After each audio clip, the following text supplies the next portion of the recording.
did a bit more research this week. Okay. Found a good story out about a monkey.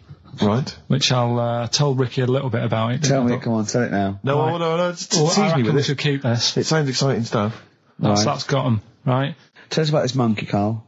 You're going to love this one, Steve, right? So last week we were talking about how, like, a lad left his family because there was problems at home and that. He went and lived in the wood. He got airy. Right? Yes. No. Leave it there, Rick. We haven't got time to go into it. Right, so... That's what happened. And that's what happened. He lived with the monkeys. He went airy. That's what happened. Looked into some other stuff about, like, airy kids and all that. Yeah. Came across this story about a bloke, right, who worked in a zoo. Oh, dear. Right? So... Trouble's brewing. Loving his job and that, but it's quite a lonely sort of job because you don't see many people. You're just dealing with animals all the time, right? So, anyway, he gets a bit pally with a monkey because it's the closest thing to a human. Well, that ape is. Right. Yeah, but you can't really go that close to apes. Well, They're dangerous. What do you mean? What type was it? Do you Just mean let him tell the story. Was it a chimpanzee? I reckon it was a chimp, yeah. Yeah, You don't even know, so it was that's a an chimp. ape. It was a chimp. Yeah, but it doesn't matter, does it? So he It's the gets story. pally with him. Right, so he gets pally with him. Did they go on holiday together? Well, no, I mean, it starts On the off pool together. starts off just checking each other out and, probably sharing lunch and that together. Yeah. Right? Anyway, this goes on for a while. They're getting on well on that. And then after a while, right, the monkey starts sort of imitating him a bit more and sort of walking upright. Oh, God. Yeah. Right? So he thinks, oh, that's a bit weird. Anyway, they get on really better and what have you. So he thinks he could live at home with me, this. Yeah. Because we're getting on the storm. Yeah. Right? So he takes him home and before Is you this know the it... beginning of Beneath the Planet of the Apes? I think it is. I think you've seen this on video. I'm worried, because he's already imitating him when they're moving in together. I'm thinking it's maybe a bit like Single White Female. Single White Zookeeper. Oh, brilliant. Right, so anyway, so it's moving in and it's getting used to sort of the normal human life. It's having a cup of tea in the morning. Yeah. PG tips. He finishes the day off with a dear. Finishes the day off with what? He with doesn't have to move a piano at one point, does He he? finishes the day off with a little brandy. Yeah. He pours himself. Is he wearing a smoking jacket? I'll tell you what, Carl. You're a maniac, mate. No, this is why it attracted me. It's amazing, right? So he's having his brandy and that, loving his life. Next thing you know, he sort of, I don't know if he loses it or he gets shaved, but the top half of his body is hairless. Right? Apart from his head. Right, so he's got a nice So it's the opposite of the kid. Well, yeah. this is what I'm saying. that would happen. Right. Well, hang on, but so you don't know if You he don't was even shaved know. or if How did it say? Then the hairless. What? I'll bring it in for you, the story, and then you can see if I've gone wrong. Keep going. Anyway, so this is going on, and he's having a great life. Then the zookeeper starts getting a bit annoyed because he's having a better life than the zookeeper. The zookeeper's in the zoo. This is such So the rubbish. zookeeper's still got to do a day's work. The monkey's at home, he's partying. Well, it he's got gets his to a other point when he chipmates says there's no point you coming in to the zoo because the whole reason of you being there was because you're being kept there. Right. And he didn't want to bring the memories back, so he said, you stay at home. So You're talking such. Just let him finish. God, I don't know if I can sit here and listen to this drivel. I'm fascinated. It's nearly over anyway, right? It sounds extraordinary, Carl. So he's walking up right, he's having a tea in the morning, finishing the day off with brandy. Gets a bit out of hand, only tries it on with the zookeeper's wife.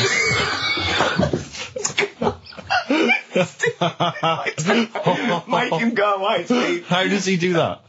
Well, because he's around humans a lot, he becomes a bit of a charmer. And, But what is it that he could do to seduce her? Pick fleas out of her? he didn't say. He was but- built. Yeah, it's well done. So what about that? Wait, what do you mean, what about it, Carl? It's obviously not true. It's obviously not true. This wasn't on the internet, this was in a book, so it's not a quick joke and just put it on a website. This is in a book. I don't understand how... I love that he becomes a charmer. He's got better taste in brandy. Exactly. And What was it that he was doing that seduced her? I don't know, maybe because he was at home more than the zookeeper was. But what would he be doing, Wait, Carl? no, the fact that- He's not going to be talking with her. They're not going to be playing Trivia Pursuit. Maybe she liked the silent type. He didn't go into that, he just said that's when the trouble started. Carl, play a record. Right. Is that what Suzanne did when she brought you in? Coldplay, Clocks on XFM 104.9. Ricky Gervais, Steve Merchant and Karl Pilkington. Right, give me some monkey magic, Carl. Hang on, you better do the jingle, ain't you? Oh, chimpanzee that! Oh, you'll like this one. What I found is, I found out like a lot of monkeys' names. Like that's how I found out about Oliver. Yeah. What do you mean you found out a lot of monkeys' names? Well, there's a lot of monkeys out there, and you think they're just called monkey and what have you, but they're all given names, right? So this one that I found about, bit of a weird name anyway. It's actually called Crap. Its name, right? And so they're not born with those names. It's not like their parents give them those names. You know, they're just chimps. Yeah. Well, this one, right? And it's called Crap. Yeah, I know. Right, but do you know what it's famous for? What crap? Yeah. No. Go on. Is it involved with this show? It's the first monkey to have its name tattooed on its head. Yeah, again, I will say not by choice. There is no way that a chimp would go down to Camden Lock and go, are you a registered tattooist? I am, yes. Yeah, it's the cleanest, yeah. Go, okay, Can I have a look through your book? Can I have a look through your book? I'm looking for something quite gothic, but, I'd like, you know, what's your name? Crap. Oh, I'm not sure I can do that because you're not drunk, are you? I haven't had a drink. I haven't had a drink. I've had some Mbongo, and that's all. But no. What are you talking about? The first monkey to have its name tattooed on its head. What are you talking about, There's got Carl? to be more information. Don't tell me you're leaving it there. There's got to be more information. That was it. And then I read it thinking, well, that's weird because that means there's loads of monkeys with tattoos on their head. If that's the first one. No, it could be still the only one. First and only. Yeah, but would they report that? What do you mean, would they report it? This isn't the Washington Post you're reading. This is mentalists who do websites about themselves every day. What? There's got to be a third Why is act that to that news? story. Why is that news? How did you come across that? Well, First nut monkey with tattoo head. I mean, what are you talking about? But why did it have its name tattooed on its head? No, it didn't say that. I mean, yeah, I know, it's mad. But he didn't say why. Was that enough for you, though? Did you feel satisfied having read that? Did you not have other questions? There's no way that is in the Guinness Book of Records. There's no way that is cited in the Guinness Book of Records. I just read it as like, what a weird name for a monkey. And then, you won't have that on your head. What would be a good name for a monkey? I don't know, anything but that, really. Yeah. Dave. Ted. But what do you think of that then? Well, I don't know what to think about it because I don't know what you're telling me. I don't know that that's news. I don't know that it's true. I mean, I don't know where to start with that. Is that all you found? You found something about a monkey? I'll tell you, right, when I was searching for stuff on monkeys, right? Yeah. I was searching around like I always do, finding information, right? Yeah. And found out, are you aware of the Iceman? The Iceman? Yeah. Go on. Right, and to me, the monkey thing was more... What's the Iceman? The man that was found in the ice. So you're aware of Neanderthal man. Right, yeah. Ricky, do you know Not about a monkey, the Iceman? though. No, I know, but I just was looking at, like, info. Right. The 5,000-year-old fella who was preserved in a glacier. That one. Yeah. Right. Yeah. Do you find that more fascinating than the monkey? Well, I know that it's true. Yeah, it is true, but do you find it more fascinating? Well, simply because it's true, I find it more fascinating. I can't act on some... if someone... anything that's true is more fascinating. But, you see, what I get from the monkey thing, you go, I wonder if it was happy about that. And But you accept it straight away. You accept that is true and interesting, and I don't know what that is. I mean, to me, it sounds like a bit of cruelty towards animals. Yeah. You know, I mean, if that's true, it's disgusting to tattoo a monkey's head. It's disgusting. Yeah. Do you know what I mean? Yeah. There's no way. That's what I'm saying. It doesn't do it. If a monkey, if they reported that a monkey went in and got a tattoo and chose it itself and then was riding a Harley Davidson down Camden, I'd go, that is incredible. But I'd really want to see it on the news, and it mustn't be anywhere near the 1st of April. You know what I mean? I think you've just blown next week's.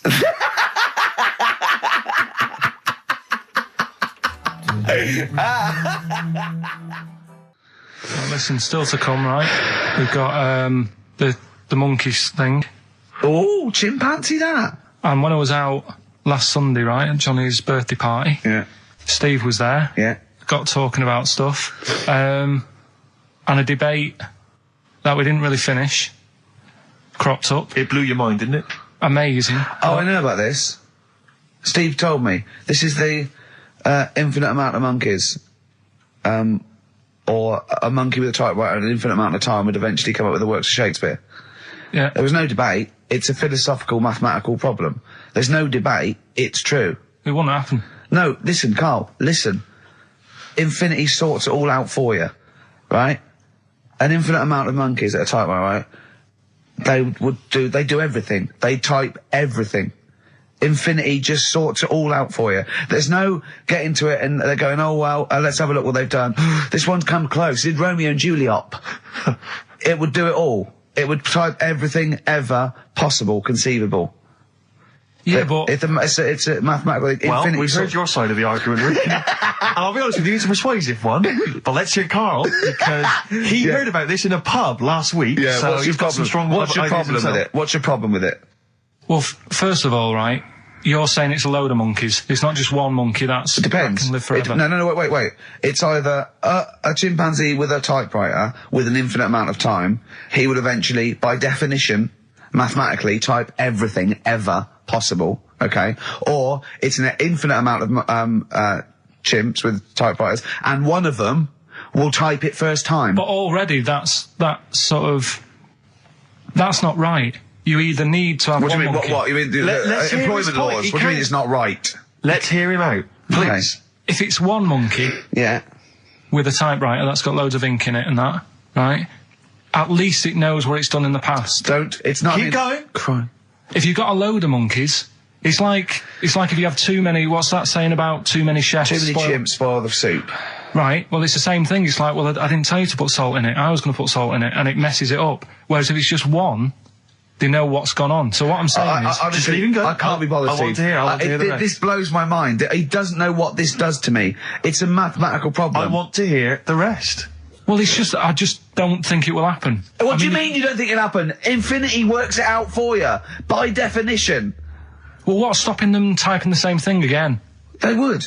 In fact, the problem should be, if you had an infinite amount of time, that it would type the works of Shakespeare an infinite amount of times, and everything else an infinite amount of times. But, you know, that's not as... But not Shakespeare. Oh! Shut up! You idiot! Rick, do you know what he said to me? I said to him, I explained it to him. I said, God. you've got an infinite number of monkeys, infinite number of typewriters. They will type the complete works of Shakespeare. He said, have they read Shakespeare? You're an idiot! Play a I said, record, no, 'cause I'm not having this they're not doing conversation. it from I'm not memory. having it, because it really, really winds me up. But you're saying they'll do it with no spelling errors. Well, they do it an infinite amount of times. And they do it wrong an infinite amount of times. And they spell the last full stop wrong an infinite amount of times. And they get one thing wrong in Hamlet wrong an infinite amount of times. They do everything an infinite amount of times. But are they going off a story that they've... Play a record, Carl, because I'm going to knock you out. I'm just saying, Shut up! do they know the story? Oh, They're monkeys! Oh, Christ. No, Right. okay. Right, Carl. She's a girl and I'm a man. Good, that, innit? On XFM, 104.9, Ricky Gervais, Steve Merchant, Karl Pilkington. As ever, Rick, there's always someone who steps in to defend Carl. Okay, what is the defence? What is the defence? Here's an email from Scott Coomer. He says, Carl is actually right. I've got an A-level in statistics and probability. It doesn't matter how long they have and how many monkeys you have. You cannot guarantee they would type the complete works of Shakespeare. Infinity makes it probably they would get it right, but not definite. Yeah. Well, yeah. Yeah, that's what I was saying. No, you weren't saying, Carl. You don't understand it. Infinity sort of sorts it out. That if they do anything, they nearly do everything, won't they? No, I mean, they'll give it a good shot. on that. No, that's not the point. But the I'd point be is this. surprised if they did one page right. Right, listen. It's not to do with consciousness. It's not to do with them aiming. They are just bashing away at the keyboard. It's like they're used to show that there isn't consciousness. They chose the chimpanzee because it can type, presumably, hit the keyboard. It's because they hadn't come across you at the time. Yeah. It's to take out thought out of it. It's to take out reason and trying, right? It's just random. They're saying that if you typed enough things, if the computer was left like that, typing everything, if you left it for an infinite amount of time, and they chose Shakespeare because there is meaning behind it, and it's difficult to get it exactly right, to show you that infinity would come up with it's not just Shakespeare, it's every novel. It's everything. Fairly eloquent there from Gervais. A quick riposte, please, from Karl Pilkington. No, I'm just saying, what I don't understand, if it hasn't read it, then how does it know where it's going? Listen, right, okay, listen, right, Can I just explain to people, right? Some people have said, oh, why are you cruel to Karl? He drives me mental with things like that. As I say, this discussion began because we were talking about a quote that Noel Gallagher supposedly gave. Now, I don't want to misquote Gallagher, but the gist of it was that he said, had I written Wonderwall or whatever, instead of the Beatles writing Strawberry Fields or whatever, I'd be the one that was considered the great songwriter and it wouldn't be the Beatles. You know, it's just the fact that they came first that meant that they get all the credit as being the greatest band. I don't know where to start with that statement either. I mean, that's Gallagher's thing, and he's, you know, well, whatever. We know what we think of that. What was your point, Karl? You agreed with him, didn't you? Yeah, I reckon. Right? Do you know we've talked about putting a baby in a room before and it'll know what colour it is and stuff? If you got a room that's painted red, right? But forget that because that's going to confuse him. Hear him out. Listen to me. Say if they did some new TV show, right? Like what's that film with Jim Carrey in where the Truman Show. The Truman Show, right? So they make up a little room, and some woman has some kids, and you say, right, let's put the kids in this room, and they don't know what's going on outside. They don't know anything about like EastEnders and that. It's like their little world, right?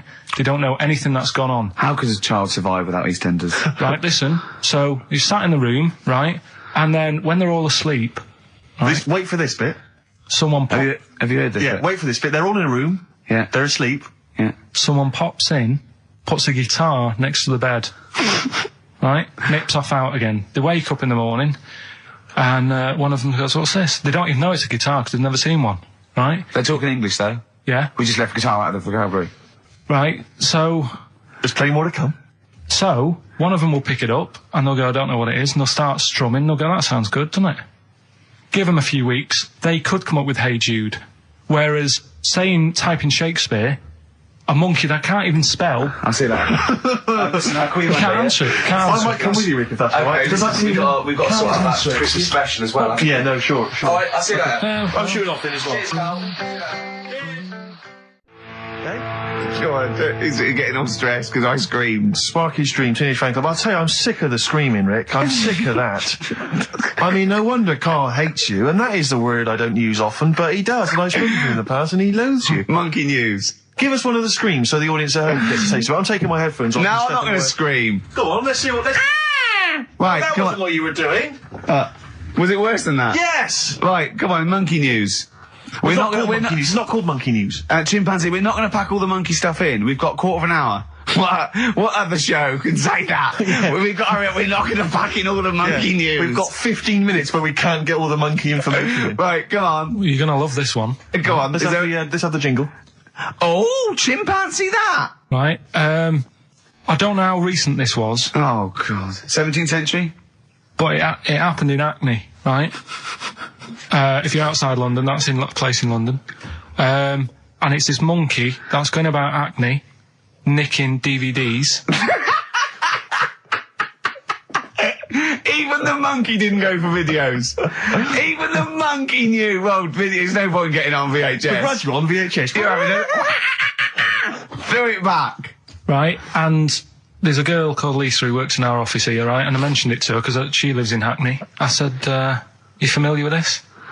And she said, oh, I remember something about it, which annoyed me. The fact that a monkey's running riot, but she didn't know the full story, and she lives there. What do you mean a monkey? Do you mean a chimpanzee or a monkey? I don't know. Is he a zoo in Hackney? Is he a zoo there? I don't know what sort it was, but it was like. Is there a zoo in Hackney? I don't know. That's what I was asking. So get on with the story. So anyway, yeah, it's been robbing stuff, and the other bit that really puzzled me, right, is the fact that. And you're not easily puzzled by monkey news. They took fingerprints. What do you think about that? Well, they took fingerprints presumably because they didn't know it was a monkey to start with. No, they did. They saw it, nicking stuff. And he said, get fingerprints. So that means there's more than just one doing it. I'm gonna have a heart attack. He had to fax them to Interpol. Yeah. We know that is. Yeah. It's Brian the monkey. Yeah. Yeah. So Sorry, I don't understand. He was stealing DVDs, specifically DVDs. DVDs, I think it said watches and stuff. What, breaking into homes? Yeah, in Hackney. Maybe. Are you sure it wasn't a kid with a mask on? No, seriously. How was he breaking into homes? Be good Up the drain pipe. They're good, aren't they? They're good, aren't they? But how would they do that? So is that the news? Well, that's how much do you want Is that monkey news? for this week? Well, I don't know that it's true. Again, I've got nothing. There was other stuff. There was another story that I found about a monkey, but I would like to know from someone in Hackney do you know what I mean? And I missed that one on Crime Watch, which would have been good. Right? But there was another story about one that kept getting on buses, not paying its fare, and just sat in a corner reading the paper. Reading the paper, Carl. You're an idiot. Well, that wasn't in London. You're an idiot. That was in America. It wouldn't read the paper. Why would it read the paper? Because it was its way of sort of going, oh, well, if I'm reading something, maybe the inspector... The inspector won't notice my hairy hands. Oh, Carl, you're such a fool! Well... Pilkington. Karl We've just had a news flash that an infinite number of monkeys in Hackney and an infinite number of typewriters. Yeah. We don't know what for. At this stage, we've got no more information. And they've taken back an infinite amount of graduate on video. This is rubbish. Did you watch the monkey programme last night? You told us to watch the monkey programme. We all stayed and watched the monkey programme. Alright, wasn't it? What's rubbish, wasn't it? Obviously not half chimp, half human. Well, I mean, they missed out a lot of the interesting bits. They didn't have any interesting bits. Those are bits that you made up to make it more interesting. The bits that I told you about 3 months ago before they decided to make the programme. Yeah. What were the bits that you came up with? Well, they missed out the bits about, the zookeeper. Right, there wasn't a zookeeper. Yeah, go on. Well, there was, but they left that bit out. Well, okay, fine. And they left out the bit where it ran from there in 1975. In terms of those that did research, they actually went and filmed it. You read it on the internet. Yeah. Chances are you're the one with the facts wrong. Yeah, I think they also left out the bit when it jumped over 3 double-decker buses on a motorbike. On Evel Knievel's motorbike. Yeah. So I can't believe it. I cannot believe it. Not only do you not bother turning up, but you turn off the radio and start watching football. Yeah, I turned it off, but I've recorded it. I'll listen back later and sort of... Well, what good is that? Sort of, I like to keep it in shape and that. I'll have a word next week. All right. If you receive any phone calls from people you don't know, we don't know anything about that. Instantly, we don't know why that is happening. That is just going to be a weird, spooky thing. So and don't bother telling the story about Men in Black 2 either, because I don't think people will be interested. Actually, on the subject of Men in Black 2, what? Have you seen that, Steve? No, I haven't, Carl. Tell me about it. You should see it. Go on. Why? Because there's this thing in it. Go on. What, a stupid, bald Mancunian tosser? No, weirder than that. There isn't anything weirder than that. Big eyes, it was gangly. Keep talking. And, you've got to see it, because you wouldn't believe how the likeness and that. You've got to film out tonight. Right. It's not as weird, it had a normal voice, right? He's done you and he's not even here! I'll tell you what, mate, it ain't worth coming in next week. Stay on the line, Carl. Play a record player. Kings of Leon, Molly's Chambers. What do you think of that, Carl? Alright. There's a surprise. Another insightful remark. Steve is not a fan now. Not only does he know you've been slagging him off behind his back. No, I wasn't slagging Steve. If you get it out on the DVD tonight, you'll know I'm not slagging you off. It could be your brother. I love the fact that it makes it worse, but he's thinking you're going to go, oh, he wasn't slagging me off. It does look like me. I do think I'm an alien. I love the fact that you hope Steve will go, he's got a point. It's a spitting image. Yeah. I am, seriously, Carl, I'm really angry. I'm so angry with you at the moment. You haven't seen it yet? No, I know, because I know what it's going to be, and I'm just... Why? I'll tell you why I'm angry, because he doesn't do it in jest. No, but what do you think it's going to look like? What do you think this thing's going to look like? Going to look ludicrous. It's not going to look anything like me, but he's going to pretend it does. Go on, what? Go on. No, it does look like you. Yeah, of course it does. And you looked like the humanzee. Well, I mean, to be honest, you did a bit, Carl. You walk like him, you're bold like him, you got a sort of gormless face like him. Any more? I don't smoke. That does. Hang on, I'd love to have some monkey news, though. Go on then. Got any monkey news? Yeah, got some monkey news. Go on then. No, Rick, come on, cheer up. Well, it's a sort of like, he moans that he's got too much time on his hands, and he comes up with that Okay. shite. Monkey news, the jingle, please. Oh, chimpanzee, that monkey news. Okay, There's excellent. been quite a lot of stuff going on. There was a few bits in that Guinness Book of Records book that cost me 20 quid. Yeah, well, that's not news, is it? They printed that probably last September. No, so that's there's one in there. new music. New monkey news from last September. You're a lord. Come on. Waster. Please, Ricky, monkey news. Right, there was this monkey in a zoo in Brazil. Right. Right. And there's a little man monkey, a little woman monkey. And You're a scientist, aren't you? Go on. and they said the people in charge were like, oh, wouldn't it be good if they had kids? Brilliant. Right. So anyway, the chimps used to stand sort of, you know, they'd have their little caves each, and they used to sort of lean on the fence having a bit of a chat and stuff with each other. Right? Well, you know, Just gossiping, yeah, gossiping. the equivalent sort of thing. Yeah. So anyway, they were getting on a storm, and like the zookeepers were like, Can you hear that cheapest chimps this week? I thought it was fascinating. Yeah, just gossiping, I understand. What's any monkey news? I don't know, let's tune in. What was some monkey news this week? Come on. It was from last September. so they were there was, you know, stood there having a chat, and the zookeepers were like, I wonder if they're ever gonna, you know, have kids and that. Yeah. Anyway, it went on for ages, you know, this just chatting, no sort of action. Blimey. So what the zookeepers did was, they said, I know, they'll have kids. Are we letting that go? They were just chatting. Are we just letting that go? We're letting it You know go. what I mean? I mean, just doing whatever monkeys do. Okay. Right? So the zookeepers were like, yeah, I wonder when they're gonna, you know, have some kids. Yeah. Anyway, what they decided to do, to egg them on, Yeah. bought one of them a suit, one a wedding dress. Right. Keep going. No, I'm not having it. Shut up, Gervais. Fade him down if he's going to interrupt. I want to hear the rest of this. They got married. So they And, got married. Yeah, they got married. Right. What? That's the end of it. This is why I don't. Right. That's the end of monkey news. That's the end of monkey news. Don't do that again. You've got no features left. Why don't you like that? Well, it's not a story. It's about two chimps chatting, which doesn't happen. The zookeeper's going, I wonder if they're going to ever have kids. Egg them on. They got married. That's the end of the story. What are you talking about? Hang on, just calm down. Let me just check that you didn't make a mistake there and didn't lose out. What do you mean you didn't make a mistake? Wait a minute, he may have just left out a fundamental piece of information. What, that the would- story? That would have made it into a story. Right. Let me just check the facts. So they bought them wedding outfits. They were married. Did they propose to each other, or were they just forcibly Don't married? encourage him. Just forced onto And it. then what was the outcome? Once they got married, what happened? They fell in love? Yeah.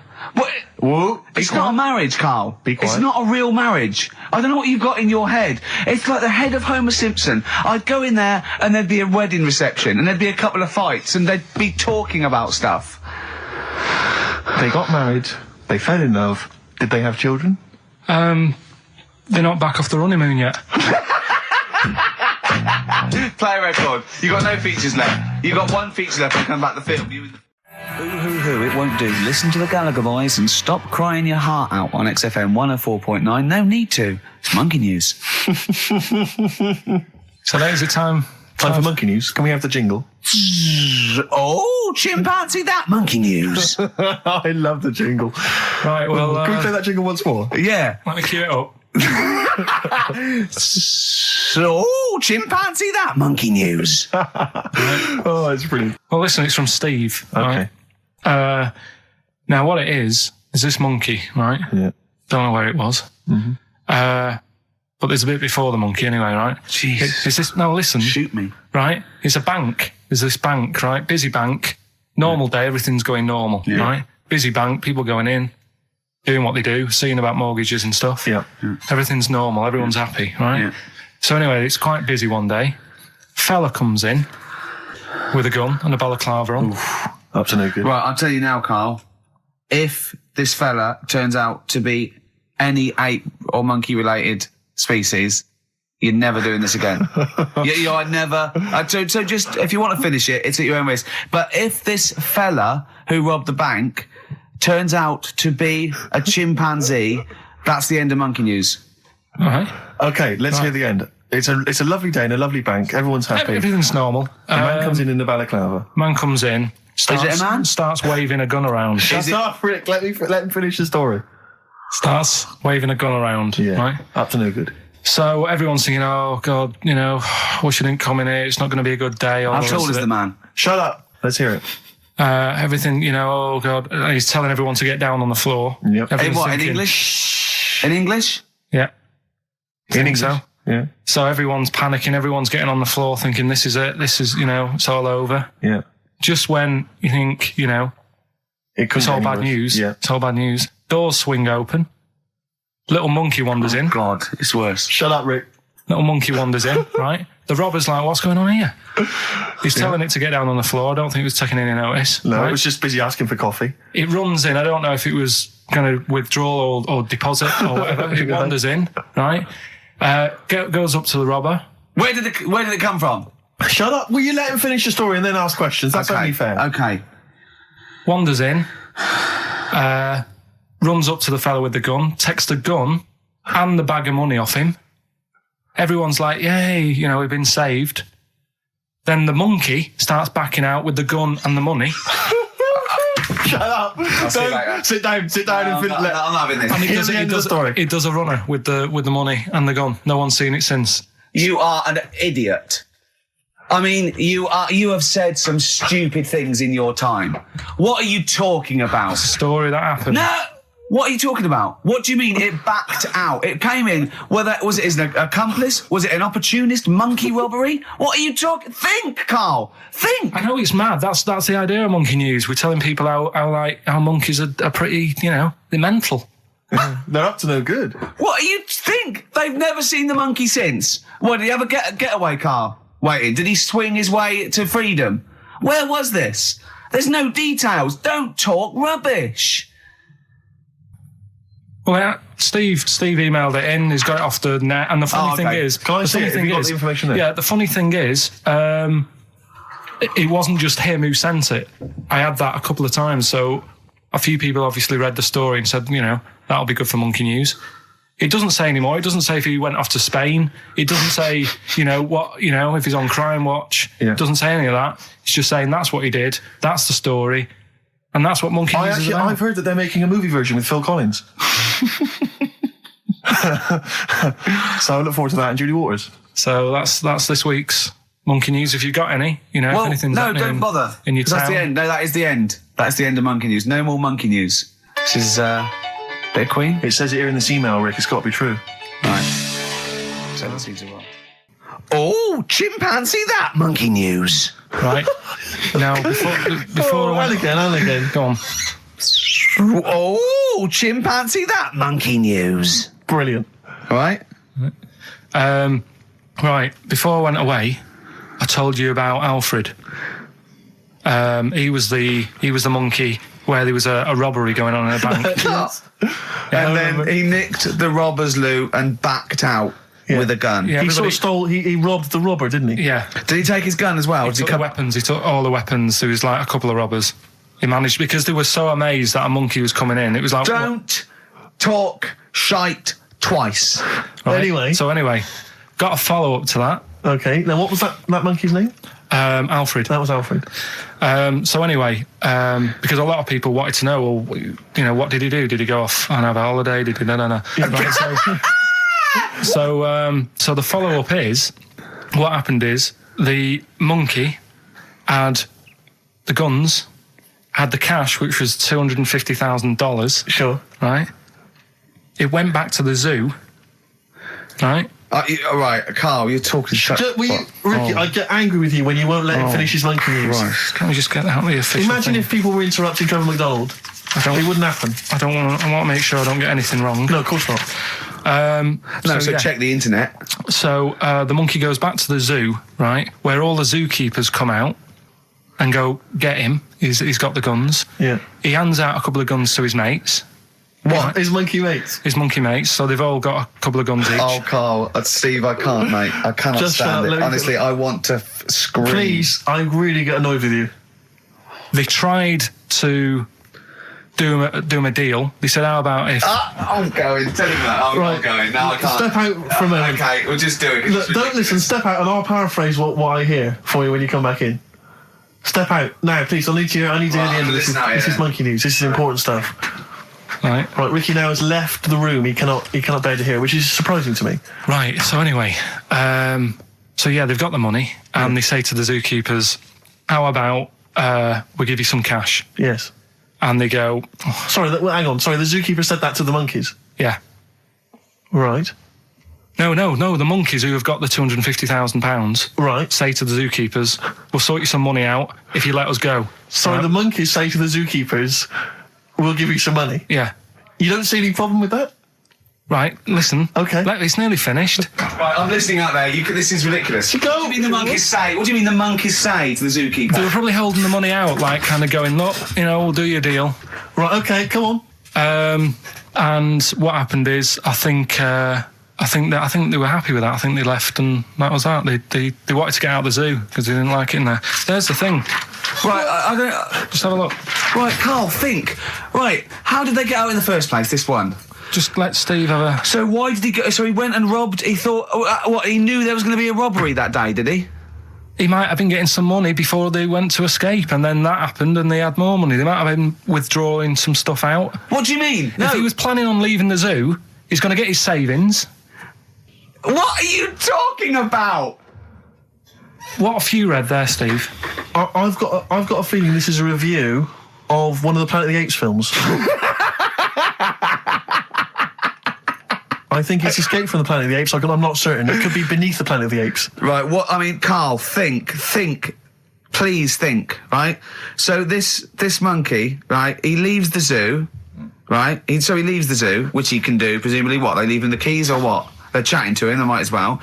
He goes to a bank. What's he thinking of doing? Sees a robbery, probably by chance. He probably wasn't tipped off, was he? Or has he got one of those police scanners? Probably got one of those police scanners. Well, I think he was going to the bank to get a mortgage to build I think he wanted an extension, didn't he, on his cage? Think of that. And so I love the fact that he hands out the guns and they do a deal. It's honestly, you've got the best mind working on radio today. It's incredible. The only person who makes less sense is Terry Wogan. He goes up and down, doesn't he? I can't understand his sentences because I don't know. No, it's like free-form poetry. Yes, I don't know whether it's the end of a sentence, in the middle, sure. A new one. Yeah. But let's have the jingle again, a record, and then we'll probably have to wrap up the show, I imagine. That was chimpanzee that monkey news. Chimpanzee that monkey news night. Excellent. Good. So we'll sort of get some monkey experts on maybe next week to dissect it. Right. You ready? Yeah. Right. There's this monkey. Right? Oh, yeah. It's called Jack. Yeah. Right. I got pally with this bloke who worked in a railway station. How? Pen pals? I don't know. I didn't say all that. I'm just telling you. I'm not sure. Chat rooms on the internet. So anyway, he's helping him out all the time. It's this fella's job, right, to sort of make sure it's safe for the trains to come in, that sort of thing, right? But he's always working on his own, so he's got his mate Jack in with him, right? This little monkey, and they're having a good time. They share lunch together and stuff like that. Anyway, it gets to a point when the fella whose job it is, right, starts getting old. And Jack, the monkey, starts getting more involved. Presumably this is a chimpanzee as opposed to a monkey, you mean? When you say monkey, it's generic term, you mean chimps usually, don't you? Yeah. Go on then. So, he's clocking the fella doing his job and he's thinking, I can do this, right, the monkey. I love it. Yeah. He's helping out, he's pulling down the levers and stuff, so the train's sort of coming on the right lines. Sure, yeah. He's clocking it, he sticks his head out the little window, see the train's coming and that. I hope British Ryan are listening. Yeah. Right? In the end... Oh, yeah. The fella whose job it is, he lost a leg for some reason, couldn't work anymore. Lovely. Gave Jack the job. Yes. Right. Okay. The railway company are happy with that. I'm sure they interviewed a number of people, but he was the best monkey for the job. And that's good, isn't it? Well, it's not true. Right, once again. Well, it's not true. Don't hand Steve a piece of paper that someone put on the internet who is probably a bigger mentalist than you. That's not proof. It's not true. At no point did a railway company give a chimpanzee the job of signalman. It was ages ago. What? Steve, when was it? It was Before trains, probably. Well, it's in the 1880s, according to this piece of paper, which is what you've based your monkey news on. Now, of course, I think ITN and a lot of the news channels, they tend to get lots of independent confirmation of their news before they give it out as fact. But you've got an email from someone, so let's assume that's real. It says, for this, Jack was officially put on the railway payroll, earning 2 cents per day and have half a bottle of beer on Saturday. That's what we pay you, isn't it? He doesn't even get the beer. No. Oh, dear, he's not allowed to drink, are you? Someone emailed in, actually, and said, Carl, some years ago, did you die? And they took your face and transplanted it onto that of a chimpanzee. It would make a lot of sense. I've never seen you. He always has T-shirts right done up and long sleeve. I bet he's hairy under there. Yeah. I bet you are hairy because you have to shave right up to your eyes. You're one of them, aren't you? And I can see the growth, and it comes out the top there. Are you really hairy underneath? Pretty hairy. Are you really? Well, what's wrong with that? You're a humanzee, aren't you? That's why you're fascinated with them, and why your IQ is sort of about 80. I think you might be. You might. I don't mean there was any. I think it was a genetic sort of throwback. Well, you're pretty hairy. Look at your arms. What? Just look, give me that banana and shut up. Play a record. That's mine. Now, come on, we should do monkey news now, because I know you want to save it, but I think you should put your best stuff first. You never know what will happen, you know what I mean? Always put your best stuff out there. Let me just get it out of the... Okay, well, while he's getting it, can we have a jingle for monkey news? Yeah. Chimpanzee that monkey news. Tell you what, right, about putting your best stuff first. Yeah. Right. Do you know what we were saying the other week about in Chinatown? Not really a town. Well, it's not a town, right? And like the restaurants, they have like those horrible dead ducks and chickens just hanging in the window, yeah. An octopus and all that just hanging there. Yeah. And that doesn't make you want to go in, does it? No, sure. This morning, walking through Soho on the way in, walked past this sort of strip joint place. This woman said, "Do you want to come in, sir?" All right, turn round. She must have been about 80. So you're equating her to a hangy bit of octopus. Well, you said, are you performing? And a chicken. I'm just saying, again, put your best stuff at the front door. Yeah, good thinking. Right, anyway, bit of monkey news that's been sent in. Right. Gareth in Catford. Right. Good work, Gareth. Basically, it's about this monkey. Oh yeah. In the jungle. Yeah. It's got a gig at an hairdresser's. What are you talking about? What are you talking about? It's got itself a nice little job going in an hairdresser's. As what? It gets people sitting down, and what it does before the people have their hair cut, that it sort of sits there, and it goes through people's hair, makes sure it's clean, and people are loving it. Right, backtrack. So it's a pet monkey. It's nothing to do with it getting a gig in an hairdresser's. It's a pet monkey. It's not working at Monkey and Guy.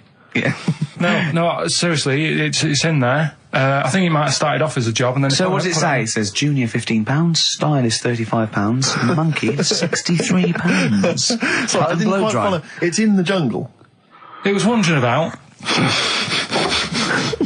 Right. Maybe it did. But it looks good. Its hair looks good. Someone thought, hang on. But never ever. You see, people make that mistake with hairdressers anyway. I always say, well, if the hairdresser's got a good haircut, go to where he's going. So, can we just go back to monkey news for a second? So anyway, that's all. Yeah. I didn't quite follow why he's still his salon is in the jungle, or where is it? No, he was doing what he does in the jungle, right? Right. He's walking about. He wanders into the hairdressers. Yeah. Maybe they didn't have him on, like, as a job straight away. He was just there. He was said, this is nice. He's sat there picking the knits. Carl, I don't know where to start. Then it's just it's the embellishment. You don't walk in. He walks from a jungle to an hairdresser's. I mean, you're an idiot. You really are. I'd love to see you try and get a job in an hairdresser if there was another monkey up for it. You'd never get a job. So he was good at that. People said this is relaxing. Apparently he had really nice hands, soothing, right, on people's heads. They said, let's put him on the payroll. So Let's put him on the payroll. What do you mean? Yeah, I'll give you that. Okay, this is the news item, is it? Customers are queuing up to have their hair done at a salon in the jungle There you go. by a monkey. Judy, a pig-tailed macaque, has a reputation as the best exterminator of head lice in Kane. There you go. She is so good, some customers fall asleep under her gentle touch.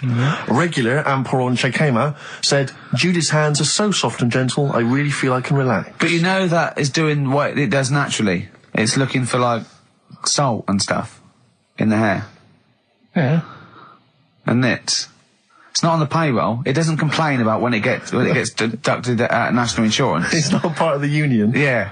Do you know what I mean?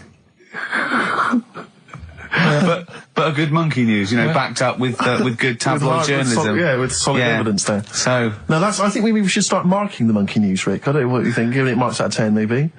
For both interest and validity. well, for interest, I'll give it 7. For Carl believing that there was something to this monkey, thinking it had a job and getting paid. But it was also doing kind of perms 2. and colouring. 2. Yeah. Ridiculous. Again, ridiculous. More monkey news next week. Hopefully let's just hear that jingle again. Oh, chimpanzee that monkey news. So let's have official monkey news. Play the jingle. Oh, chimpanzee that monkey news. Alright, we've got to be quick. Go on, But this is something that was sent in to me ages ago, and I don't know why I haven't done it yet, because it's brilliant. We were talking about monkeys typing, the Shakespeare theory and all that. Well, this is about a little monkey called Marty, right? Basically, it's in some science lab, right? It's in there. It was wandering about out of its cage, right? The lab fella was busy on the phone or something, right? And Typical. it's wandering about. It goes up to a PC that's in the corner, a little computer, types down, my name is Marty, right? So the fella got off the phone, saw this on the screen with the monkey sat there, says to his mate, have you done this? Right, hold on, Carl. Let him finish. Before you question, always let him finish. I don't know what to do. Time's against us, come on. He said, have you done this? He says, done what? He said, this on the screen here saying, my name's Marty, right? He goes, what are you talking about? As he's having an argument with his mate saying, you're lying, you did it. Monkey's sat there, typing, this isn't a practical joke, my name is Marty. Right, and that's the end of the story? I'm not coming in next week. I I think we need a week off. I actually think we need a week off. He's doing a web chat or something. You can go online and have a chat with it. The monkey's doing a web chat. I don't know. Has he got his own website yet? His favourite Buffy the Vampire Slayer? Have a look at that. Right. Do you believe that, Carl? It's all there. No, but do you believe it? Do you believe that monkey could type that and then say this is not a practical joke when he's still arguing? Weird, isn't it? Oh. What do you reckon, Steve? Yeah, well, it's obviously a wind-up. It's a joke. It's not even... You haven't even got some of the facts wrong. It's just a wind-up. Have you noticed the date? Is it April the 1st? It is April the 1st. You are joking. That it was sent. You're an idiot, Carl. It was sent on April the 1st, Carl. So you're saying the monkey knows it's April the 1st, but you And don't it's doing believe... a wind-up, yes. Yeah, I think the monkey has thought, I'll do it on April the 1st so that people think that it's a wind-up. In actual fact, I am a monkey that can type and read. It's a shame you never went into investigative journalism. You could have brought down, you know, the Watergate scandal. Poor Carl. Well, I was thinking of a song that sums us 3 up. Yeah? What are we? What do you think? How would you sum us up? Tricky. Well, young, gifted and black. True enough. Apart from a couple of them. Yeah, well, we're not gifted. No. And we're not very young. No, I'm certainly not. Shall we take a week off? Yeah. Should we maybe just knock it on the head altogether? We'll take a week off and see what happens. Okay. See you next... No, let's not see you next See you in week. a couple of weeks. Yeah. Cheers then, Carl. Alright. Is there some monkey news? Goes without saying. Of course. Does it really? That monkey news is safe, isn't it? It's not like, You're always going home with monkey news. You know it's there. Yeah. It's like songs of praise on a Sunday. well, it's that time. It's getting exciting. We've got Rockbusters results, but before that, a little bit of monkey news with, chimpanzee that monkey news. Karl Pilkington. Brilliant. Nice to have. I haven't read that for a couple of weeks. Go on then. All right, so this little monkey. Oh yeah. He lives in Morocco. Right, I'll just warn you now, you're on thin ice from last time, okay? So make sure, is this real? It's been Don't say this, you would think about it. As you're saying it, think to yourself, is that true? Do monkeys do that? Do they think like that? So, go on then. So anyway, yeah, so there's this magician in Morocco, right? He's got a little monkey working with him, right? The way it used to work, magician used to do his thing on stage, do a little bit of magic, people loved it. Then the monkey came out, had a little cap, walked around the crowd and stuff, got the money, had a good little team thing going on, right? Yeah. So anyway, the monkey's name was 86. Right. Because back then there was so many monkeys, it was like, oh, what names, do you know what I mean? What names do you use, what do you do? So they just named them, right? So this little monkey... He had 86 other monkeys? No. It's just that because a lot of monkeys were sort of working back then, helping magicians out, you know, doing bits and pieces, busking, what have you. Well, Rick, you know how there's so many... why would there be a confusion with that? If he only had one monkey, where's the confusion? People would go, I'm not going to go and see that. I want to see 86. He's the better monkey. Do you know what I mean? What does it matter? I don't know what you mean. Well, why do they need... Where was the confusion? With people going to the circus and going, what monkey are you going to go see tonight? I don't know. It wasn't a billing, was it, with a monkey? But Rick, it's just the same with humans. You know, there's so many humans now that we can't give them names anymore. Yeah, they all have to have numbers. Exactly, yeah. There's so many humans, you know, with 5 billion people. We can't give them names. It's impossible. But, you know, with a few monkeys anyway, number working... 22, go on. So, anyway, there he is. 86. 86. With his hat. With his hat, walking around, getting the money. Yeah. Anyway, the magician sort of, thinking about moving on. Because in Morocco, he'd sort of done all the tourist traps. Sure. So he had a word with the monkey, said, how about we... See? No, let him continue. Think. Let him continue. He didn't have a word with the monkey. Let him continue. So what do you think about going over to Spain? Yes. Sure. So, the monkey was in agreement? So he said, go on then. Right, so they get in the car, and, the magician knew he'd have a bit of a problem on his hands because you're not meant to take monkeys out of the country. Yeah. Right? So he thought, right, what I'll do, I'll get a car, right? Right. Stick the monkey in a boot, right? Get on the boat and hopefully sort of, stick it in some luggage and what have you. Yeah. We'll be over there, we'll be earning big money, everything's going to be great. So the monkey was like, brilliant. So they get in the car, they're on the way to the boat, and pull over at a petrol station. And just before filling it up, he opens up the boot and he goes, all right in there? And it's like, yeah, it's sound. So he leaves the boot open so it can breathe and get a bit of fresh air whilst it's filling up. Goes in to pay the money. Yep. Pays the money, goes, I'm just paying for the... Right, this monkey is not going to drive away in that car, or we're never doing this feature again. Carl, what happens? What's number 86 up to? So... 86. So, That's the ending, isn't it? That's the story. Come on, let Carl finish the story. It better not be. Brilliant. You're gonna love it. Right, so he's in the petrol station, and he's going, right, I'll pay for pump 4. And the fella says, what are you talking about? Pump 4, isn't that a monkey? No. Sometimes I use numbers for monkeys, sometimes I use... No, I mean pump 4. Sure. So he says, what are you talking about? There's no car at pump 4. Right. Keep going. Sticks his head out of the door. Yeah. The monkey's giving it some. Went over to Spain on its own. I don't know what to do. Well, hang on, let's just get a couple of the facts right here. Right, what do you mean, couple of the facts, right? There are no facts. So, number 86 he drove to Spain. You are, honestly, Carl, you must know. It was an automatic. Right. Carl, you must know that is shit. There is no way a monkey... That's the thing with this. He gets stopped at customs. It's mental. How did he get through customs, Carl? Has he got a passport? No, he was sneaking about because he didn't have a passport. So he parked and then snuck through. Do you want the facts? Let me see it. Right, I'll examine this, Rick, and we'll play a record. Play a record, because I can't... That's nearly as bad as the armed robbery. Right, go on. Yeah. Play a record. Better Suede. Yeah, stay together. My favourite. One of 86's favourites. Is there any monkey news? I've got some, but just because it's not that good, something else I found out that I thought I'd share with you. Go on. I was looking in the Guinness Book of Records, right, because I thought, they'll have something in there about monkeys or something, right? Mm-hmm. And there's a little monkey, I think it lives in Asia, right? There's loads of them live in Asia. Might just be travelling, but yeah. And something they found out, I don't know if they've got it right, and that's why I want to bring it up. Apparently, it's the mammal, right, that's got sort of the pointiest eyes that pop out of their head. Steve.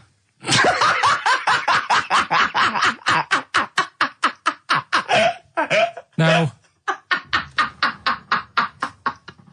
the thing is, right, I thought that's interesting. Yeah. Apparently, it's the biggest with the sort of goggle eye type thing. Right, yeah, go on. Apparently, they come out of their head 1.6 centimetres. 1.6 centimetres? What, you mean they protrude? Yeah. They protrude from the head at 1.6. Okay. What? How long? Have you got a ruler, Rick? 1.6. He's having a go. I'd say I'd be a little bit annoyed if the monkeys beat me. Well, I don't think it has. That's what I'm hoping. Is there anything we can... I mean, what's 1.6? Oh, can you... It's about... Drop your trousers. It's, about 3/4 of an inch. What do you think? I don't know. Have they got it right, or what? Maybe I should come down to Monkey World with you next week. So anyway, so that's not the monkey news. That's just something that cropped up. And Sure. I do know once, when we were playing pool in the office, I think Lucy was your partner. Yeah. It was me and Ash versus you and Lucy. And you were having trouble because his glasses kept slipping down. So Lucy pushed his glasses up his nose, but the glasses touched his eye. Do you remember that? Yeah. He started it. Well, you're the one who joined in. No, I know, and I feel bad now. Yeah. He makes me nervous when he goes, yeah. It's like, play a record. No, I'm just trying to think about which part of your fat, middle-aged physique I can pick on. The tits would be a good Yeah, start. yeah. Oh, the belly. Sure. Oh, what do you think of that? Oh, that's... What is that? Play a record. but anyway, yeah. So today's isn't that happy really. It's about some monkey. I think it was a chimp. Who's an ape? Go on. He tried to. I mean, the story sets off at a sort of a weird thing. Yeah. It's something about he went to Russia to do some business. What are you talking about, Carl? It jumped past that bit though. It didn't start there. What are you... Do you know what I mean? It didn't tell you what he was doing. It just said, "There's this monkey went to Russia to do some business, I know. do some stuff, I don't know. bit of monkey business." And anyway, didn't work out. So, they were furious. We wanted a surgeon. You send us a monkey. Anyway, ended up being homeless. Oh. No, you're So joking. it's taking a turn for the worst. What, couldn't even get into like a tree hostel or anything like that? That's the problem. And God. ended up homeless. Got in with some tramps. I don't know where to start. Come on. Yeah, so he's knocking about with some tramps and stuff. Sharing drink and what have you around a little fire. They broke into some home, not sort of squatted. Right, so Into not the flat. homeless anymore. Problem was, he had a roof over his little area he had. Yeah. And he goes, "Oh, this is good. This is, we're having a good time. This is sorting me out." Yeah. He had his He said mate. that in Russian, though. What was he eating? I don't know. It didn't say. But they're in this house. Well, he could only be eating sort of like, fruit, nuts, vegetables. I mean, they classically sort of don't eat, pork pies and. But they've got drink McDonald's coffee. in Moscow now, so... Sure. You probably chow down on that. Yeah. Anyway, there was a bust. I knew this was coming. There was a bust in the flat that they were squatting in. All the other tramps sort of knew what was going on, legged it, left the little chimps out there, got arrested. And they thought it was a real fella at first. They were like, get him, you know, he's obviously just a scruffy bloke who hasn't had a shave and stuff. Yeah. Yeah. Hasn't shaved his back for a while. Or his face. Yeah. His head. Got him down the station, and the boss was like, what's going on here? We've got a monkey here. He was like, what? So you arrested a monkey? Well, so the arresting officers hadn't noticed all the way to the station that he kept slipping out of the handcuffs and was going for the entire journey. They didn't notice till they got there. What, did they put a hood over his head maybe and just like, you know? I don't know. I'll give you the story if you want. There's the headline. What is it? What's the headline, Steve? I don't want to see it, but... The headline, this is once again from supposedly reputable news organisation Ananova, homeless monkey arrested in Russia. Did you read on, or did you see the headline and make up that whole story? It's most of it is there. What isn't there? What bit isn't there then? No, I think you know, Steve can have a look over it, check it out and stuff. Point out the embellishment for me, Steve, will you? Well, what it doesn't say is that the police didn't realise it was a monkey. That's what I was guessing. Really? That they got it back and they said, what are you doing? We've got a monkey here. And they go, yeah? Yeah. Oh, God. Familiar with the phrase monkey business? No, never heard that one before, Carl. That's brilliant. Right, well, it came about. This has been emailed in and I haven't really had a chance to look at it, so I'm just weighing it up now. God. Yeah. This is a big shambles on air, isn't it? Really? I'm ashamed of it. I mean, what was Dr. Fox? Dr. Fox must have been really polite. He must have been thinking, I don't know how to put this. He must have wanted to scream and go, you shouldn't be in the radio authority. My parents listen online. I can't look them in the eye. Right, I think I've weighed it up. Long time ago, right? Yeah. In the olden days, yeah. In the Amazon jungle. Yeah. Right? Yeah. Little family of monkeys in there. Mm-hmm. Right? Having a good life. Right? Didn't have any predators in there. Right? So, they were loving it. Yeah.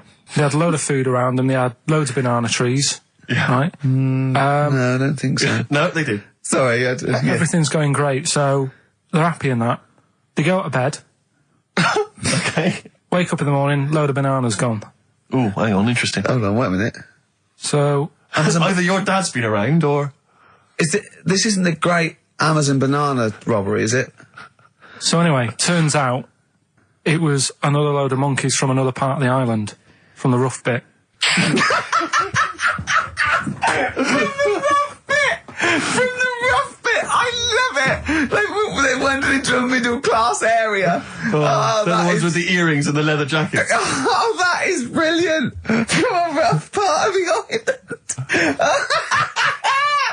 So the monkeys thought, well, there's no point getting into a fight with them because they're harder than we are. Yeah, of course, and they carry chains. So... I love all this conjecture. They got flip knives and tattoos. Yeah, go on. So basically, they said, let's do some business with the bananas. Let's do some business with the bananas. This is shit! This is... What are you talking about? Oh, Christ! Right, calm down, we haven't got much time left. Oh, God! What do you mean this? Forget it. No, don't forget it! Carl, do not press Seriously. that! Switch the record off. Switch the record off. Christ. Switch the record off, Carl. What are you talking about? What do they do? Oh. Let's do business with the bananas. Yeah. So they said, well, rather than them coming robbing them, we'll flog them. So that put a stop to it then. The monkeys came. They didn't have money. They said, give us some bananas. And it says so what, they exchange bananas for bananas? For berries and nuts. So that's where the phrase monkey business comes from. Little business they set up. Right, there, God. That's the end of that as well. So that's the end. That is a shame. That's the end of Rockbusters and Monkey News. Well done. You've done it in one show.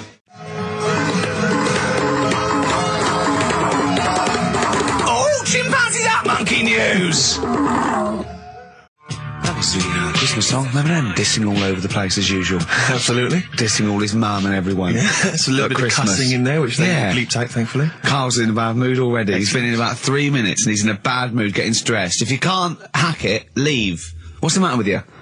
No, I'm just saying. I was meant to enjoy last Saturday off and I didn't. Why not? Why is that our fault? Because you weren't here? Just because, I don't know, but... Are you not in the Christmas spirit? Why didn't you enjoy last Saturday? What did you do? I went all the way back up north again, right? Because it was Suzanne's dad's birthday, right? I was busy last week, didn't have time to get him a present or anything. Didn't have time to get him. So I got to Euston Station, bought a card for him, which was a Christmas card, so he wasn't happy because he was saying it's my birthday, and I said, well, I won't be seeing you again. So I've got a joint card, and then we went out. Did you get him a present? Well, no, because we went out on Saturday night for something to eat at this pub that he likes. It was a nice steak and onion rings, right? Lovely. So he should have been happy anyway. Yeah. But... What, you paid for it? No. But you should have been happy anyway. Suzanne paid for that because it is her dad, right, not mine. So I said, all right, what can I do? I said to her. So she said, just buy a few drinks or something. Anyway, I didn't get around to getting drinks. I can't believe it. Can't believe it. Round to getting the drinks. Right, so I said, right, I'll pay for the cab. Right. Oh, what a lovely Christmas gift that is. Yeah, So, £2.50. I paid, it was like in £3 Manchester there, it is. £3 back. So £6 you spent on him? Well, no, I spent more. You see, that's what he said. He You said, get the Bolton and back, can't he you, for that? said, oh, you spent on me £6 for my birthday. I said, no, I haven't, because I gave the taxi driver a tip. I'm a little bit worried about his attitude as well. Because even if, I mean, that is a stingy present, but you don't say... Well, let's be honest, that's the worst Christmas gift ever, because, I mean, you're pretty bad, like we discussed in the past, but at least you spend a bit of money. Yeah. It's just thoughtless. Yeah. This is nothing. I know. You haven't given him any time. I mean, I would...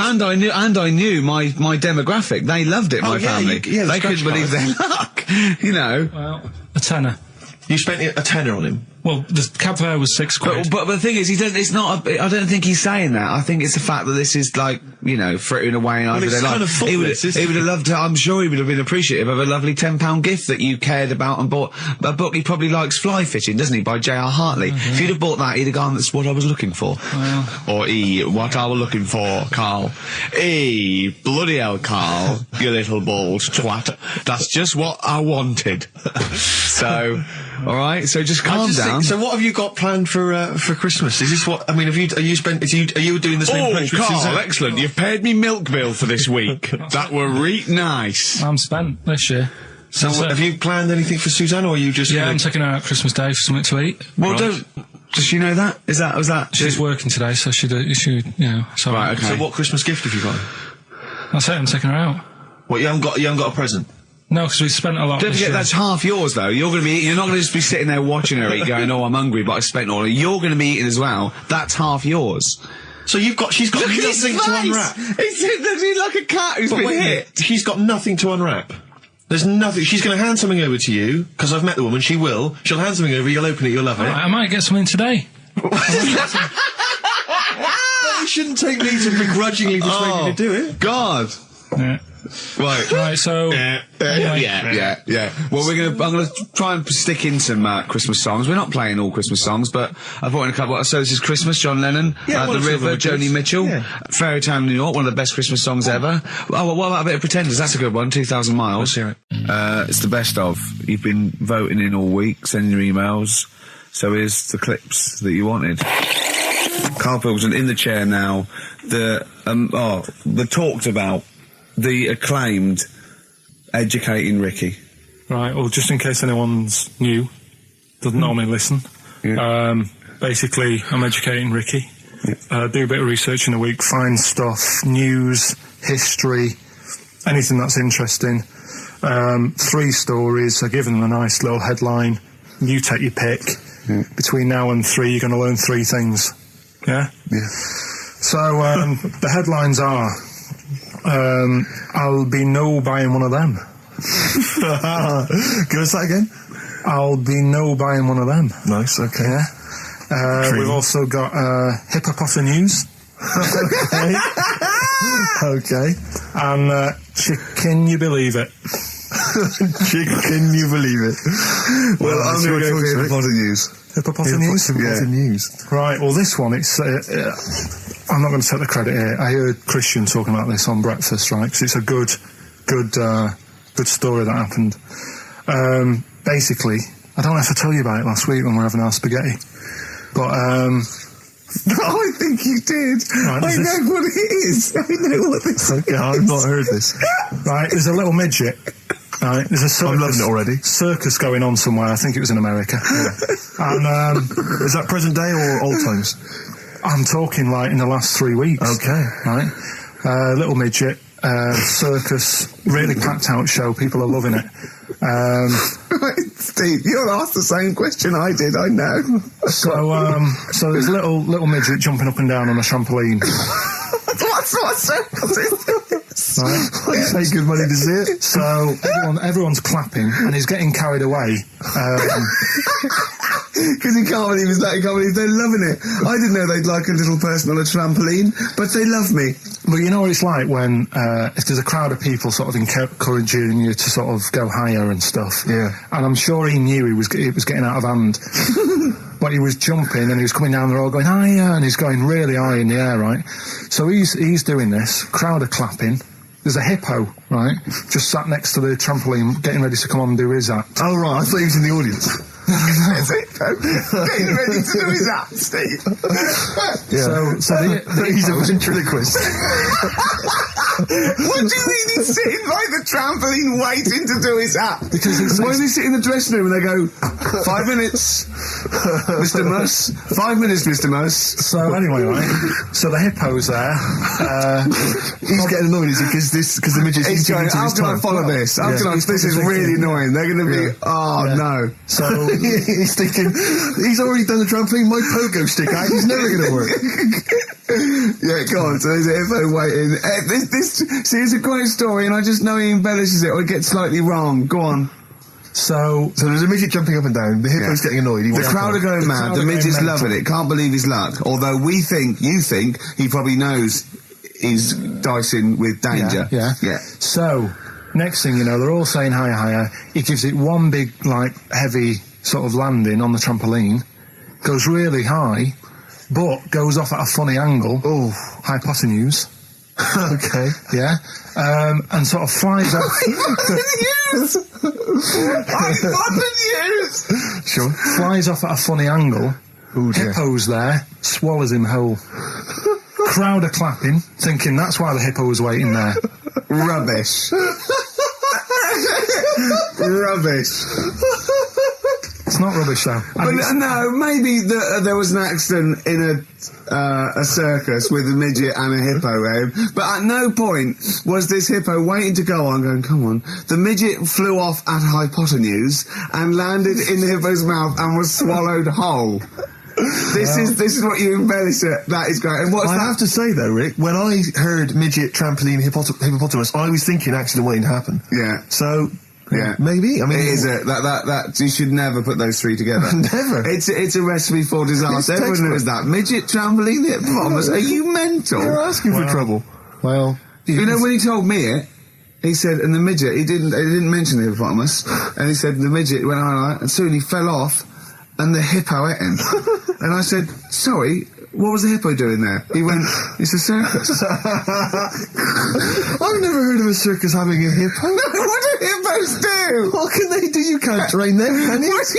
Aren't they like very deadly? They're huge, aren't You can't have a hippo in a circus. You're not thinking of Zippo. they? Isn't he the clown? Yeah. And it wasn't some sort of where Zippo was eating a midget and it's some sort of horrible sexual act. No, it was definitely. I heard it on breakfast, right? Oh, okay, sorry. No, it's definitely fact. Yeah, okay, right, truth. okay, good. Well, let's play a record then. All right, here we are then. Oh, Scorpio Rising, Death in Vegas on XFM 104.9, about 1:05 Saturday. Here we are again then. Ricky Gervais, Steve Merchant, Karl Pilkington. I can't believe our luck. Oh, all right, Karl. All right. Yeah. So what are we doing today then? Producer.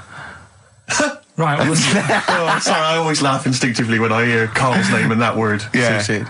right. Well, why is that? Because it is. I had to come up with some new features again for this new year. Okay, I'm excited. What have you come up with? 'Cause we said, We are the backbone of this show, Carl. Yeah, we'll tell you we've come up with some pretty. What's yours first? right. Go on. Right. Well, Rockbusters. That's old. That's not a new feature. Yeah, but we'll keep it. Right. For So another you're bit. just keeping an old feature. Okay. No, it's an old favourite. I'm sure there's a lot of people that are going, phew, I was worried that he'd lose Rockbusters. Rick, I've just come up with a new idea. Why don't we just play some records that we like? There's a new idea for 2003. Yeah. Oh, you know what we can't, Steve? Because the library's out of order. Oh yeah, the record label, we can't get in there. We're not allowed to get in there. We had to scrounge something from Capital Gold. So anyway, right. Go on. So we got Rockbusters. What are they doing with the library? Are they getting some records in that we want to play? Is that their new idea? I know. Let's get some records in. Yeah, they they're want to thinning play. out the Gina G. Yeah. Four non-blondes. Goodbye. Give that to Foxy. Go on. Sorry, Carl. We'll do. We started Do We Need 'Em in 2002. Do we need them? Do we need them? Yeah. We'll continue that. Got a new one, haven't Explain that later. Yeah. Right. you? Yeah. And then the new stuff comes in. Ooh. Right. As always, I like to sort of get words and tweak them and stuff. Sure. Yeah. So I was thinking of either doing something with. There's a lot of weird rituals, isn't there? A lot of weird rituals. Yeah, there's weird stuff going on around the world. There is, yeah. And I was going to tweak that to rituals. Okay. Right. Again, starting with the title, the pun first, then working out what it is. Well, I found some weird stuff. Oh right, so it's specifically Just stuff that goes on, like rituals. there was Most of the weird stuff I've heard about happened to you in Manchester in your early years. well, in India, apparently it's good to have a flat head. So the Again, just flirting, just bordering on the racist, but never really gets there. Always. Well, because there's no intent. There's no hate. There's no hate. It's just clumsy. it's just stupidity. Yeah, Yeah. exactly. Go on. What do you mean? what do you mean? It's good to have a flat What head. do you mean? It's good to have a flat head in India? we'll talk about it later. Brilliant. That's rituals. So You've you're hooked loving a few that already. people. You've hooked a few in. Go on. All right, so we'll have that later. So it's hold on. essentially like Educating Ricky, only it's specifically about rituals. Is that strictly speaking what it is? Okay. suppose so, but then again, you could say radio is all the same because it's people talking. Okay, Carl, brilliant. Brilliant comeback. Yeah, So- brilliant comeback. Not all talking nonsense though. Well, So that's where we're different. Go on. also, right, I like teaching you stuff. Yeah.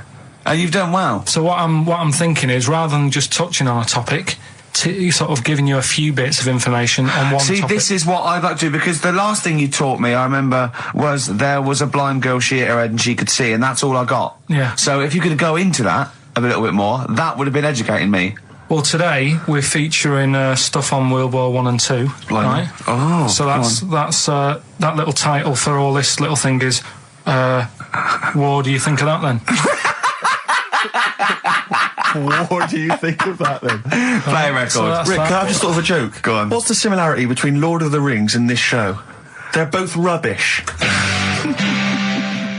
Travis, Level come through on XFM 104.9, Ricky Gervais, Steve Merchant, Karl Pilkington, etc. Got some great tunes actually lined up. Excellent. I've brought in some Amy Mann, some Neil Young. I play my favourite Clash track. What have you got for us, Steve? I got a dynamite hip-hop tune by Yeah. The Roots, which I think you'll enjoy. Love it, love it. Got a little bit of Joni Mitchell, maybe swing that on later. Oh, excellent. I nearly brought in some Joni Mitchell. It's a good job I didn't. Yeah, exactly. It wouldn't have made any difference. It wouldn't have made any difference. No, you would have probably played yours, and then I'd have been told to go away. with a flea in my ear. Carl, what have you got lined up for us as the producer? Right, well, Rockbusters. Been off this week again. Has he? Yeah. Another week off? Another week off, yeah. Yeah. No, I didn't have a full week off. I had 3 days off Yeah. because I was working all over Christmas. Yeah. And still didn't stop working, preparing stuff. You've got a nice load of prizes there that I've sorted out. I had to come in especially to sort that out. Yeah. Rockbusters. Did you will rifle continue. through the drawers at Capital Gold instead of down Yeah, here? yeah. Rockbusters, we're still doing that. Yeah, you're bigging it up. Yeah. He's bigging it up. Yeah, still doing that. We've got that. Last week, we sort of changed Educating Ricky a bit. Just a little Don't bit. say we. I don't want to be incriminated in it. Well, changed it in the sense that rather than giving you too much information about different things, it's hard to sort of keep it all in. Yeah. I'm giving you sort of information on one thing. So last no, week, because some of your stuff was a little bit too intense. My favourite story was there was a blind girl, she hit her head and got better, and I couldn't take all that in at once. So you should really ration some of the education. We sort of started Wasn't last week war-related stories? Yeah, it was war. Do you think of that then? What and do you it think was of that? three things. And it was the French battle. Going over the top was John's got a moustache, which you think was ambiguous because someone might have said that anyway. Well, look, you've remembered it, so it's working. So we'll be doing that. And last week loads of French people have just gone to war who were listening to this. Yeah. You said you wanted to learn some science this week. Did I? Yeah. so the title this week for that is I Said I Would Sort You Some Science Out. Acid. How long did that take you to come? Listen, well, look, people love Karl. There's comedians come to me and go, Karl's the funniest man. They absolutely love him, right? But I think we're only seeing half of it, right? If we can get him on television, his face then, when he's told me that title, was like a child at Christmas. Yeah. He was so proud of it. He was excited what I was gonna. It was brilliant. It's a bit like when a child's drawn a picture in art class. You know you've got to stick it on the fridge, but you basically think it's crap. Yeah. It's very much like that. All right, Karl? Is that good? Yes. So we'll be doing that. Do we need them? Mm-hmm. Yeah. Have you got another one? We have got another one. Looking at snails this week. Do we need snails? Do we need Because I know you're not a fan of snails, are you? Well, after a bit of research, I found some good stuff out about, like, they sleep for 13 years, some of them. Yeah. And that. So we'll be looking into that you later. tried that once, didn't you? I know, yeah. We've got Ritual, Yeah. which is something that I told Ricky about. Yeah, well, last week's was brilliant. It's was good it? to have a flathead in India. It's good to have a flathead in India. That's brilliant. Yeah. Well, that's about it. I'm going to just play one of my favourite Smith tracks. Can I just make a request? So I'd quite like, if we've got time, to bring back, just for 1 week only, White Van Karl. Sure. Because there's some quite interesting topics this week. Oh, there's things happening in the world. There's some Karl things doesn't think happening. there is. No. There is a light that never goes out. The Flaming Lips. Yoshimi battles the Pink Robots on XFM 104.9. I'm Ricky Gervais. With me is Steve Merchant and Karl Pilkington. Good morning. I'm going to be honest. I'm going to own up straight away. I've done very little work towards this show this week. I'm a bit busy. You surprised me. Yeah. So I apologise if it sounds a bit sort of. Thanks for being honest, though. Well, no, I don't want people to go, oh, no, that was a bit shoddy this week. I hope it's not going to be that every week. Yeah. So it is because I've done very little preparation. Okay. So. Right. Whereas normally. You'll probably have to help me out. All right. You have to do some of the work. Karl, you might have to help us out a little bit as well. I don't know, but I mean... Because I know Steve's done nothing towards it either. So, the onus is on you a little bit here. I love the fact that it's still listed as either Ricky Gervais or Ricky Gervais and Stephen Merchant. In the, Essentially, we don't need to be here, really. No, but I know now people listen for Karl. Everyone I've spoken to, for, people on buses, to comedians like Ross Noble mentioned you the other day, and that, they go... People on buses? I've never been on a bus for years. You haven't been on a bus for like 12 years, have you? People on buses. I don't know why I find that so funny. I just know the idea of you being on a bus. The idea of you handing over your fare. They're shouting out from the window. Right. They're going, I love Karl. Right. Yeah. I'm walking along. How much is it on the bus? 20 pence. No, come on, seriously, how much is it? One adult for Terminus, please. I love the fact, they do that thing where, like, if they're interviewing Paul 50, Newman or someone 60p? famous... No, it's quid, isn't it? It's a quid. They always say, how much is a pint of milk? And that's supposed to prove if you're sort of still in touch with your roots or whether you're too big a celebrity. Yeah. You've got no idea how much it costs on the bus. Quid? It's not a quid. 120? No, it's not 120. Pint of milk, about 50p. 30p. Oh, brilliant. Wow. Because, it's fascinating because you gave this stuff up before you became a celebrity, didn't you? You were always... lazy. Because people always say to me, like, Ricky seems a bit obnoxious. Who says that? No, they say, No. Who comes up to you and just says that? The guy on the tube did it. I swear to God, he came up, he said, I was watching an interview with Ricky, he's not a nice piece of work. I went, he said, no, I've got friends like that. And it's like they're always talking, they're a bit irritating, and you sort of let them off because they're your mates. But I was going, well, hang on a minute. He went, well, two things, it's sort of my job talking, and being interviewed, essentially you do have to talk. Yeah, so about yourself. If that's his only criticism, then I'm not too bad. No, he didn't think you were funny either. In fact, he had a whole list. Well, I say a list, a petition. It wasn't Dickie Anderson, was it? It wasn't Richard Anderson. I hope he's listening. He's our biggest fan. I'll tell you what, Mock Turtles need a remix by Fatboy Slim, don't they? Mock Turtles? It's a great tune, but I'd love to hear it remixed. Yeah. There you go, Feeder, just the way I'm feeling, XFM 104.9, I'm Ricky Gervais, Steve Merchant, Karl Pilkington. We've got a great show lined up this week, haven't we? Go on, what have you got planned? Well, I've got songs from David Bowie, Thin Lizzy, Gene, AC/DC, you heard Feeder there, you got, Smiths, all that. We got a great feature, a new feature, spoke to Karl in the week, and we worked out a new feature where people are going to give him sort of like problems to solve. There could be scenarios, there could be management scenarios at work, you know, problem solving, things like that, organising things. He's a very good organiser. So I'll tell you what happened. He's dropping Do We Need Him because he's getting fed up with scientists. He thinks there's a conspiracy and they're getting together and they're never going to lose an animal. Right. So he's just fed up with that. Rockbusters, we've got some great prizes. Well, have you seen them yet?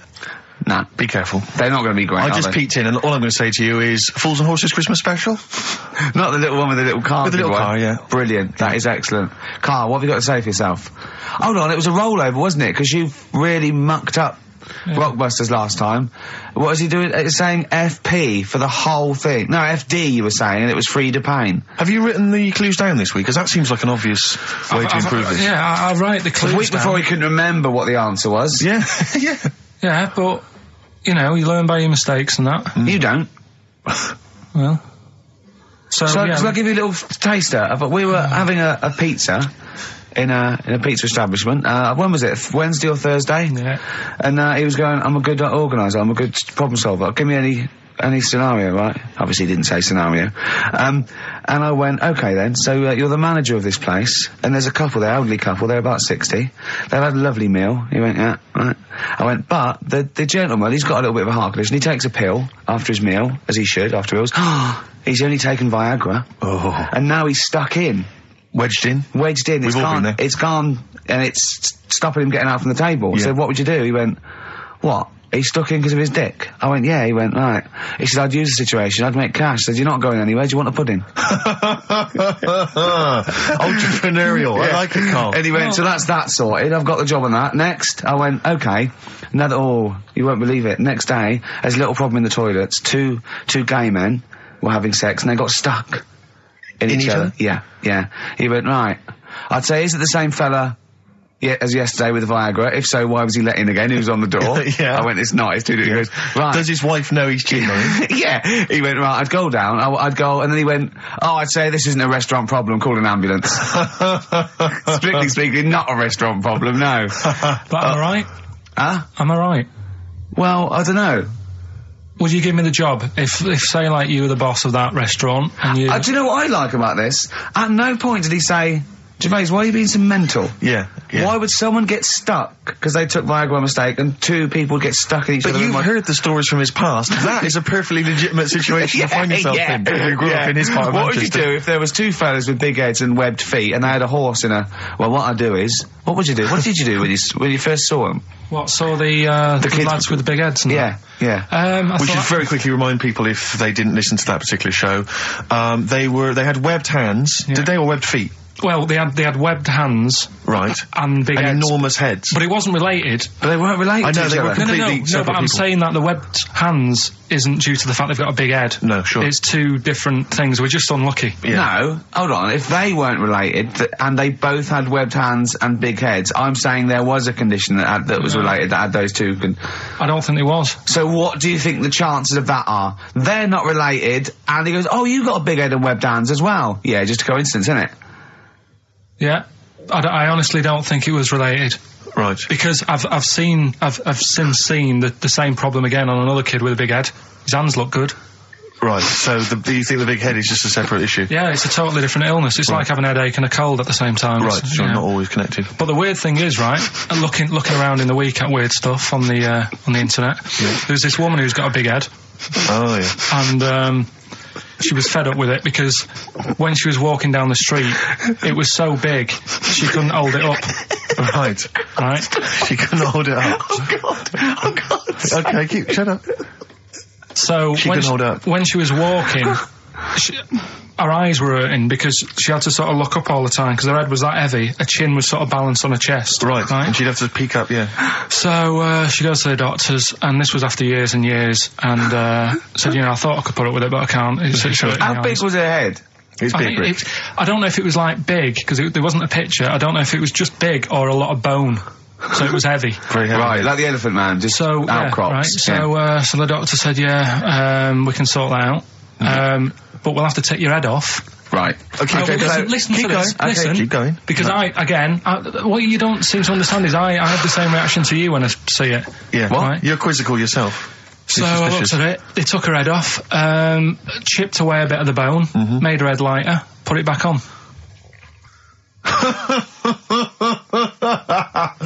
Right, play the Smiths. They took a woman's head off. Yeah, this is Asked by the Smiths. And if you'd like to ask Karl something, details coming up soon. Badly drawn boy. Born Again on XFM 104.9.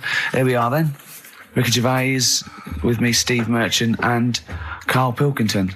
Raring to go. He's a bit grumpy, Karl. Woken up at 8 o'clock. Because he's from the north. Yeah, because he's in London. Yeah. And London's rubbish, right, isn't it? Oh. Where can you can't even get a Band-Aid in London, can you? Or grouting. In Manchester, I could walk to the next shop and definitely get some Flash or maybe some Vim. You can't get it down there. You got to go to a trendy bistro, haven't you? Karl, why are you grumpy?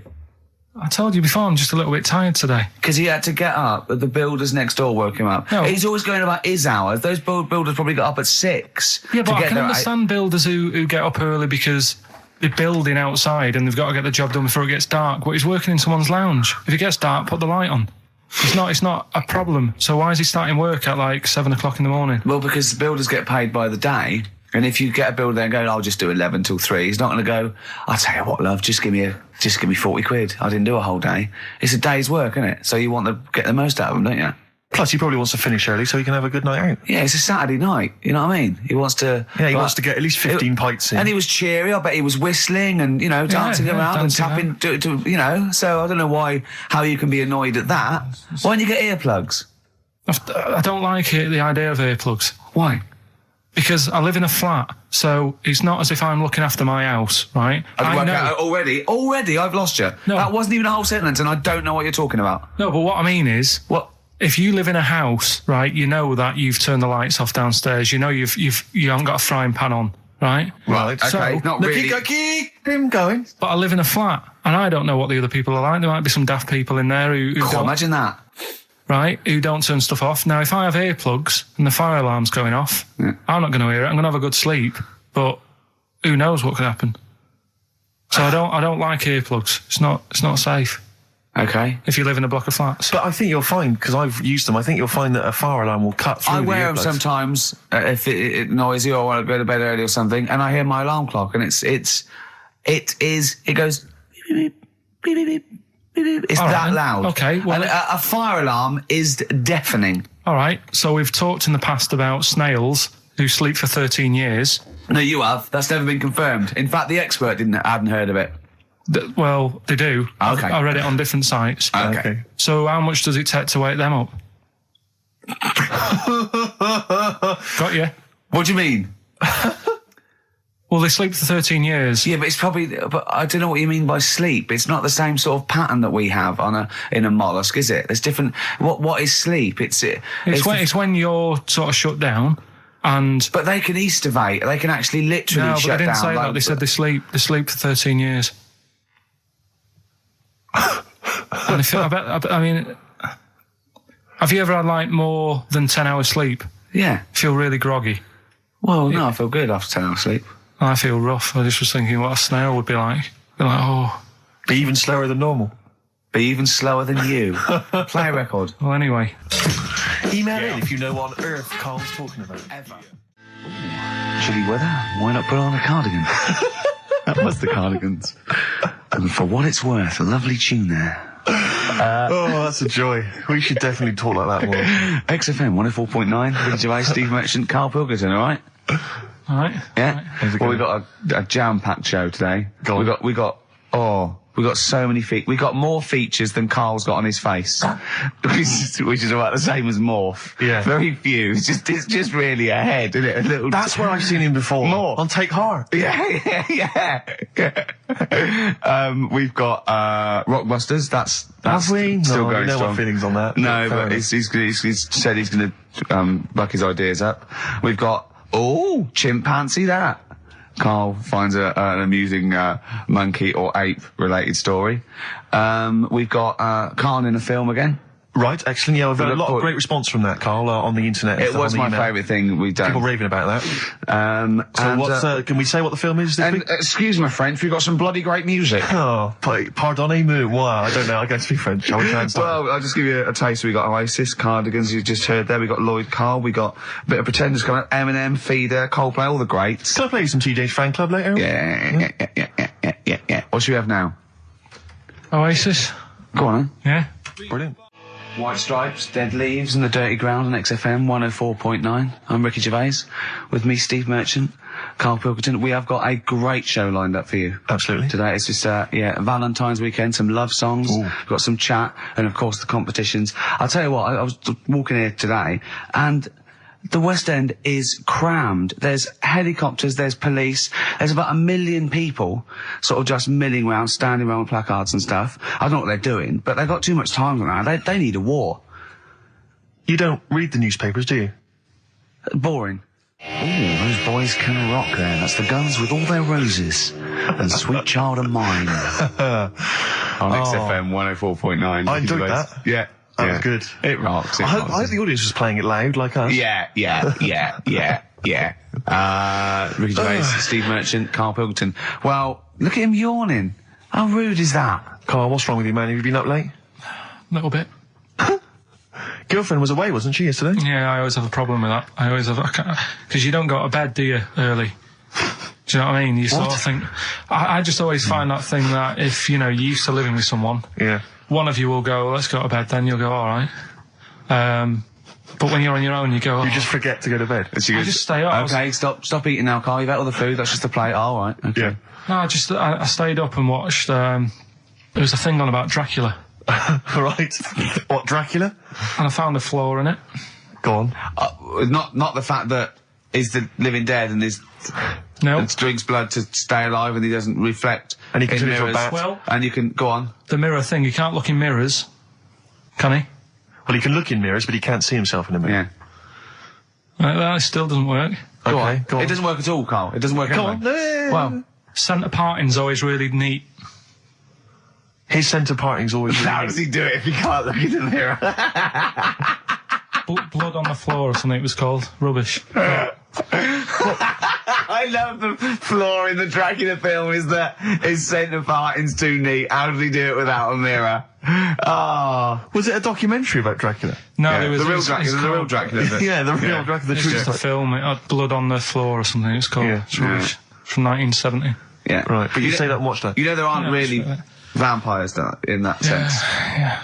Yeah, but it still annoys you that his centre parting was too neat. Well, if you're going to do it, do you know what I mean? I'd like to see him with a fringe sort of pushed forward and maybe a hood up, alright? Come to suck your blood and that, alright? Yeah, just bits of tissue paper all over his face where he's cut himself shaving. Can't see. Bloody mirrors annoying me, alright?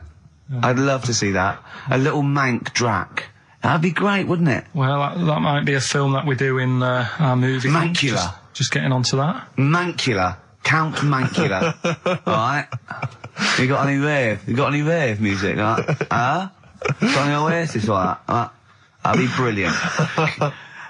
He came from Manchester. Please welcome Mancula. Alright? That'd be great, wouldn't it? His hair's a mess. Well, I can't see in the mirror, can I? Well, we've got a show lined up for you. Sad news for Rockbusters fans. It is going to be the last Rockbusters. Does that mean that we are doing another one and it's the last one? Or We are we've doing scrapped another all one, together? and it's the last one. Oh, man. Got a bit of a special one, Steve. Have you? Yeah. It's just sort of done What, it on, makes sense? No, it's, First time only. no, it's done on accents because I'm running out of clues and that to use. Oh, is this as bit good as the Jamaican one? The D-Trout Spinners. The trout spinners. That doesn't work at all. A bit like that. Okay, so go on, what's the gist of this one? Well, it's just I've been the sound effects bit that didn't really work out. So there's 3 sort of cryptic clues. Yeah. And Sort of cryptic, yeah. it's done on accents, and I've sort of worked down the country. So I've got a northern one, I've got a Brummie one, and I've got a Cockney one. All right, Excellent. we'll look forward to So that. we're We've doing got that quite a lot of competitions, haven't we? Because you've also got your film competition. He's appearing in The Shining this week, Steve. Excellent, okay. We've also got, chimpanzee that. More monkey news from around the world. Monkey news. Stay tuned for that. But there's one that I thought we could phase in as we phased out Rockbusters. It's an old favourite. Carl, was before your time. XFM Family Fortunes. XFM Family Fortunes, it's brilliant. Get a It couple owns of people nothing online. to TV show Family Fortunes. No, it's XFM Family Fortunes. You can't get him on that. So we'll be playing that a little bit later as well with two lucky people, and we'll be giving away some great prizes, I imagine, Excellent. Steve. Yeah. Go through those a little bit later. Yeah. As it was Valentine's weekend, what about a lovely song by Lloyd Carl, like lovers do? Okay? 104.9 XFM, Ricky Gervais, Steve Merchant, Karl Pilkington's pressing the buttons. Right. We're playing some great moments from the last 3 weeks. And some great records, Steve, from the last 2 weeks. That's true enough. Yeah. We're not actually here today. What are you up to today, Rick? It's 8 hours earlier, so this is about 2 o'clock probably. Mm-hmm. So it's about 6 o'clock in the morning. I'm still in bed, mate. I'm asleep in my hotel room. Now, where are you? We're in LA. Los Angeles. Yeah. City of Angels. Rick. Yeah. City of Angels. Yeah, and so that's what we're doing. We're doing stuff like that. That's why we're not here. We're not here next week either. So next week is the best of this week. What?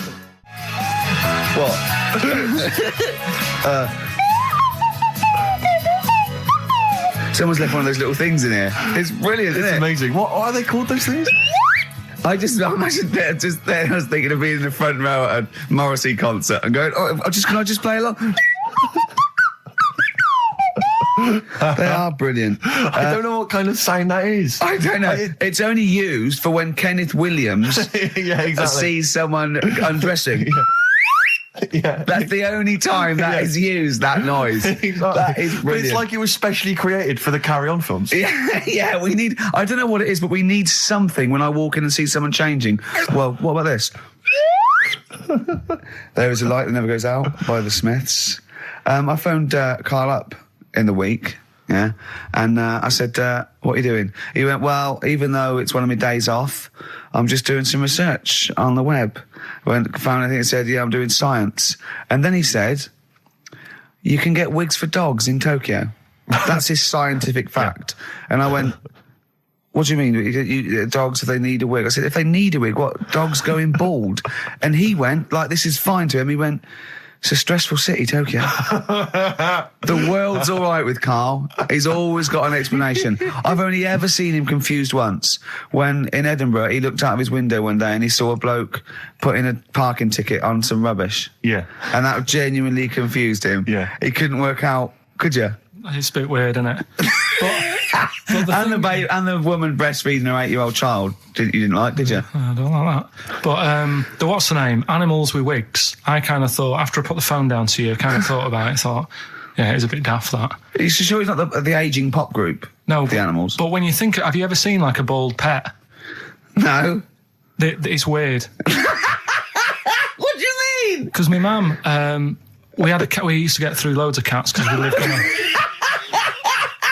Oh, God, it started early today, innit? What do you mean you It's got only through a lot 10 of cats? past one. Because What we are lived you doing? No, Running a restaurant? We lived on...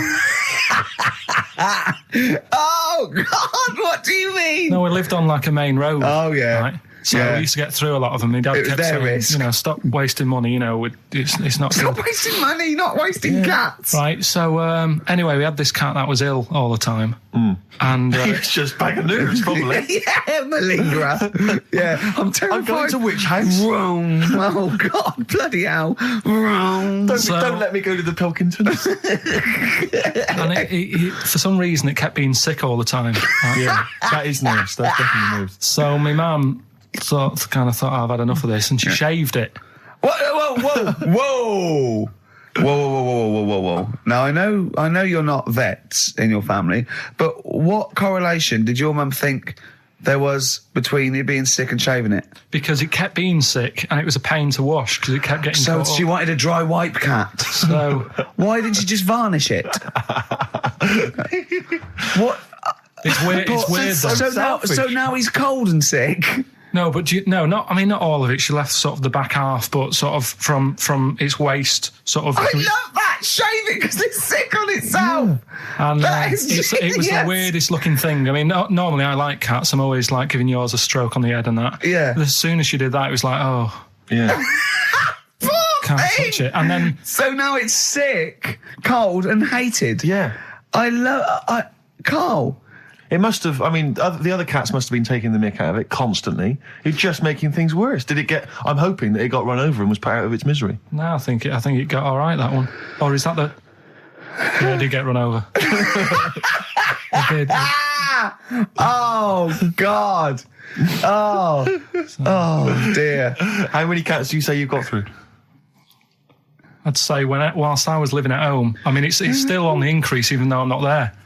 So whilst I was there, probably 5. God. Wow. Oh. Yeah. And were you upset each time, or you just got used to it? It's one of them things, isn't it? Like I've said before, when you first see something, it's a bit of a shock. Do you know what I mean? It's like the Elephant Man or whatever. Yeah. First time you see him, it's that sort of, oh, look at that. Do you remember the first time you saw Steve? No, I'm not being funny. Do you remember the first? Yeah, but I've said this before. It's always, then you get used to how people look and you don't... No.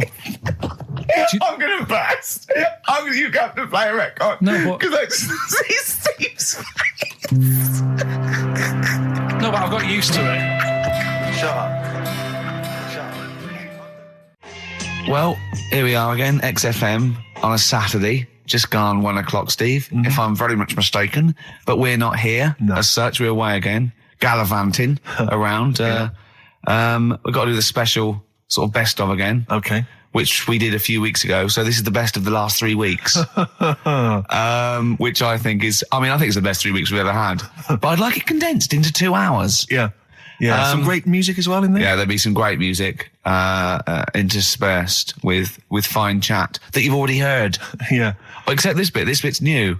We've actually, out of the kindness of our heart, we've come in last week. Yeah. Yeah. And we've done a few clips just because we felt a bit guilty about shooting off. Yeah. And leaving. Even now, having heard this link, I'm beginning to wonder if it was worth our time. Oh, dear. You know, I've said in the past to you, Rick, that my grandparents, so I love them dearly, but it's like for the last 30 years, they've been waiting to die. I know. It's like they just sort of, it's like, the novelty wore off of life. Life in the 50s. Yeah, they got kind of bored of it. Life, in the 40s, it was brilliant. All sat around the old Joannas, the bombs fell, singing. They loved that. The 50s, that was great as well, because that was the post-war years. It was, it was a bit tight in the pocket, but it was all right. Everyone pulled together. And then the 60s came along, all the crazy music, the funny hair. Let's stay in bed. Exactly. They basically stayed in bed. And it was one Christmas when my grandmother said to my dad, what do you like for Christmas? What do you fancy for Christmas? And this must have been, I don't know, 20 years ago. She said, what do you fancy for Christmas, Ron? And he went, well, I could do with a nice big kind of warm winter overcoat. She said, don't worry about that. Don't worry about that, because your father will be dead soon. It's what you can have his. Meaning my granddad. Well, to be honest with you, my father's still waiting. Which is good news. Good news for my grandfather. Less good news for my dad. He's freezing. He's freezing. He finds out, how is he today? He's fine. Oh, okay. Oh, I'm freezing. It is such a weird mindset, that. I think it's that, to me, is what sums up people from that older generation, the 40s and 50s. And it seems to me that you've got that kind of mindset. It's like you were born in the 30s. And whenever you talk of your childhood, it's like you had like a baked potato to take to school. And a hoop and a stick is a Christmas gift. The other thing is, I think that that sort of generation, it seems that the man is dependent on the woman. There's a total dependence. Oh, absolutely. If she dies, he's done. Yes. He's done for. Just pine away. If he dies, she's got 30 years of pottering. Absolutely, yeah. Do you know what I mean? And going to the youth club and the church. I know what you mean, yeah. It's sort of like that. It's sad. Of course, it's sad for them, but it's not the end of their life. No, sure. And it sort of is the other way around. I don't know why that is. Yeah. It's terrible. That's a little melancholy thought for I know, Christmas I've really time. you brought it down, you've brought it down, I've brought it down. This isn't a nice show at all, this is terrible. Well, we're going to have people just killing themselves. What? Well, I didn't really want to make it a Christmassy type show, because I don't really like it. Oh, he's done it again. Well, you did Christmas once, didn't like it. No, my dad always said... Oh, right, steady on. Dad said Christmas morning was for for me, so he used to stay in bed. So he never... That's brilliant. That's a great thing to say, isn't it? Yeah. Christmas morning's for you. Run wild. Do what you want. Just don't bother me. I'm going to Honolulu for 2 weeks. That's great. Dad, it's Christmas. Do I have to do anything? No. So my mum used to get up, because she used to like to see my face light up, when I open my presents. And then... to give fireworks. And then... then I'd have to go to my bedroom from about 6 o'clock onwards, because my mum and dad were into having big Christmas parties, and I wasn't old enough to go. Right. So they'd say, right, you've had your fun there, you go up to your bedroom, stay in there. Really? Yeah, I remember one year, right, I got a train set, that's what I wanted. Yeah. Right? It's brilliant. Playing with it all day. I thought, I don't mind about the party, I'm happy staying up here playing with this. Brother comes in, he's had a few, right? He's going, give us a go on your train. How old is he? he's a bit older than me, so he might have been like, let's see. Well, let him be 18. Probably about 18, 19, And how old something were you? like that. I had a train set, so I don't know, about 14. something like that. Yeah. Right, so I'm playing on that, loving it and stuff, and then he comes in and goes, gives a go. He turns the transformer up to like 14. He went really fast for about 5 seconds, broke it, and then he went back downstairs. Wow. So Christmas, I hadn't even got to Sounds Christmas like Day. the Conservative government with British Rail. Satire, that is. Rick, I just thought that there's satire. It's If there's any saying- satirical it's- shows listening or it magazines, doesn't work in any way because there's the analogy falls down apart from there being a train. think it through though. British Rail was trains, Yeah. and the government broke the trains in many. Well, they didn't break them, like not officially breaking them, but they kind of. It does work. It's perfect. Oh, I'm pretty pleased with that. And I can't. And no one's asked him to be on. Have I got news for you? It's weird, isn't it? Because it's strange that when Yeah. you've got a satirical mind that's as quick as that. Yeah. All And right. he's broke your little train set. So what did you do? I just like watched telly and had some sausages. I bet you were happy with that, though, weren't you? It's a bit annoying though, isn't it, when your main present of the year's been broke. And then, did it ever get it fixed? No, that was it. Put away. I'm intrigued why your parents wouldn't let you come and join in the festive fun. Was it like really debauched down there? Was it like eggnog everywhere? And Well, no, but I mean, that's fair enough. 6 is a little bit early, but I just think, if you're a kid, he had his fun, put him to bed at 8, maybe. And do he you think won't. so on Christmas Day? I thought that was a day for family. Well, not if there's a party going on. and Well, then don't have the party on the Christmas Day. is Well, my point. that's another option. Yeah. Your parents are weird, aren't they? A strange breed. Well, I think that was the year, right? You're talking about buying presents and stuff. I think I did treat my mum to. I didn't buy my dad anything. I think that was like when I got a bit older, he used to get me dad something because he wasn't that bothered anyway. No. So got me mum. There was a cheap shop, right? Of course. Thank God for that. Called Snips. Right?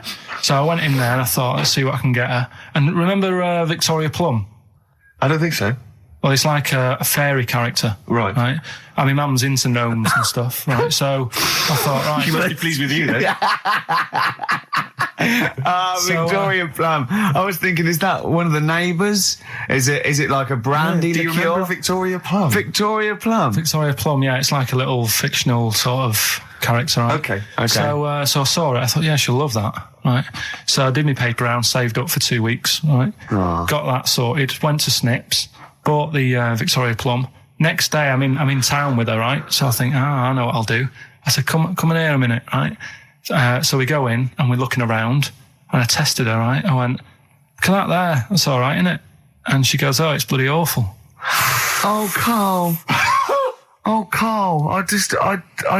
Oh, God. So then Christmas Day comes. I said, don't bother opening it. She said, no, why? I said, Oh, "Don't." no. Why did you still give it to her? So, well, it's too late. I'd already bought it. Oh, Carl. So she opened it, and I was like, and she said, oh, that's nice. I said, why are you saying that? I said, the other day, you said it's bloody awful. She said, oh, no, I thought you were pointing at something else. Oh, no. So that's why I don't get anyone anything anymore. Oh, God. Play record. Oh, God.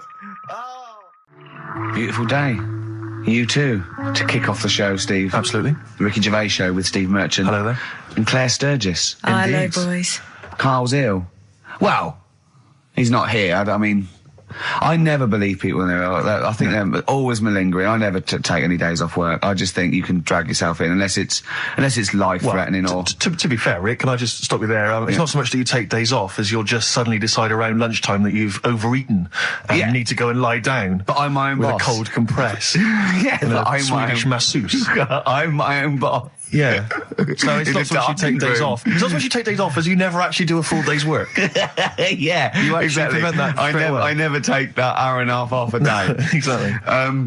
XFM 104.9. So what's the story, Claire? Do you know anything about Carl? Do you know what his illness is? I think he's got this this sort of cold virus that's going around. He phoned me yesterday. He did sound poorly in his defence. A little Poorly. bit croaky. Well, I'll tell you what. He I'm coughed a bit. I'm not being funny. He better be in hospital. To miss this show. To miss definitely. this show. Flagship show of the week on XFM. Do you know, you are right, because, and you've been away, haven't you? You know, Been away he's 2 missed you. weeks. We had the best of again. But let's part of the best of. Yeah. Let's part of the best of the last 2 weeks, Yeah. shall we? Yeah. I mean, we're going to try and get him on the phone. We're going to phone him, and I want him to really explain himself because, I think he's malingering, to be honest. Well, he phoned me in the week and he said, Steve, don't forget, there's a documentary on Friday night about Oliver the humanzi, the human monkey. He said to me, it's going to be brilliant. And it wasn't. And it wasn't brilliant. It was. I especially stayed in and watched it. I taped it and watched it afterwards, and I've never seen so much hype and desperation. They kept showing the same clip of this chimpanzee that walked upright like a lot of chimps can. Exactly, right? yeah. It lost its hair, so it was half human, because all humans are bald. Yeah. So that's the half human bit. It didn't have hair. I'm sorry, humans do have hair on their heads. Yes. The other thing was this desperation to go, could it be half chimp? No.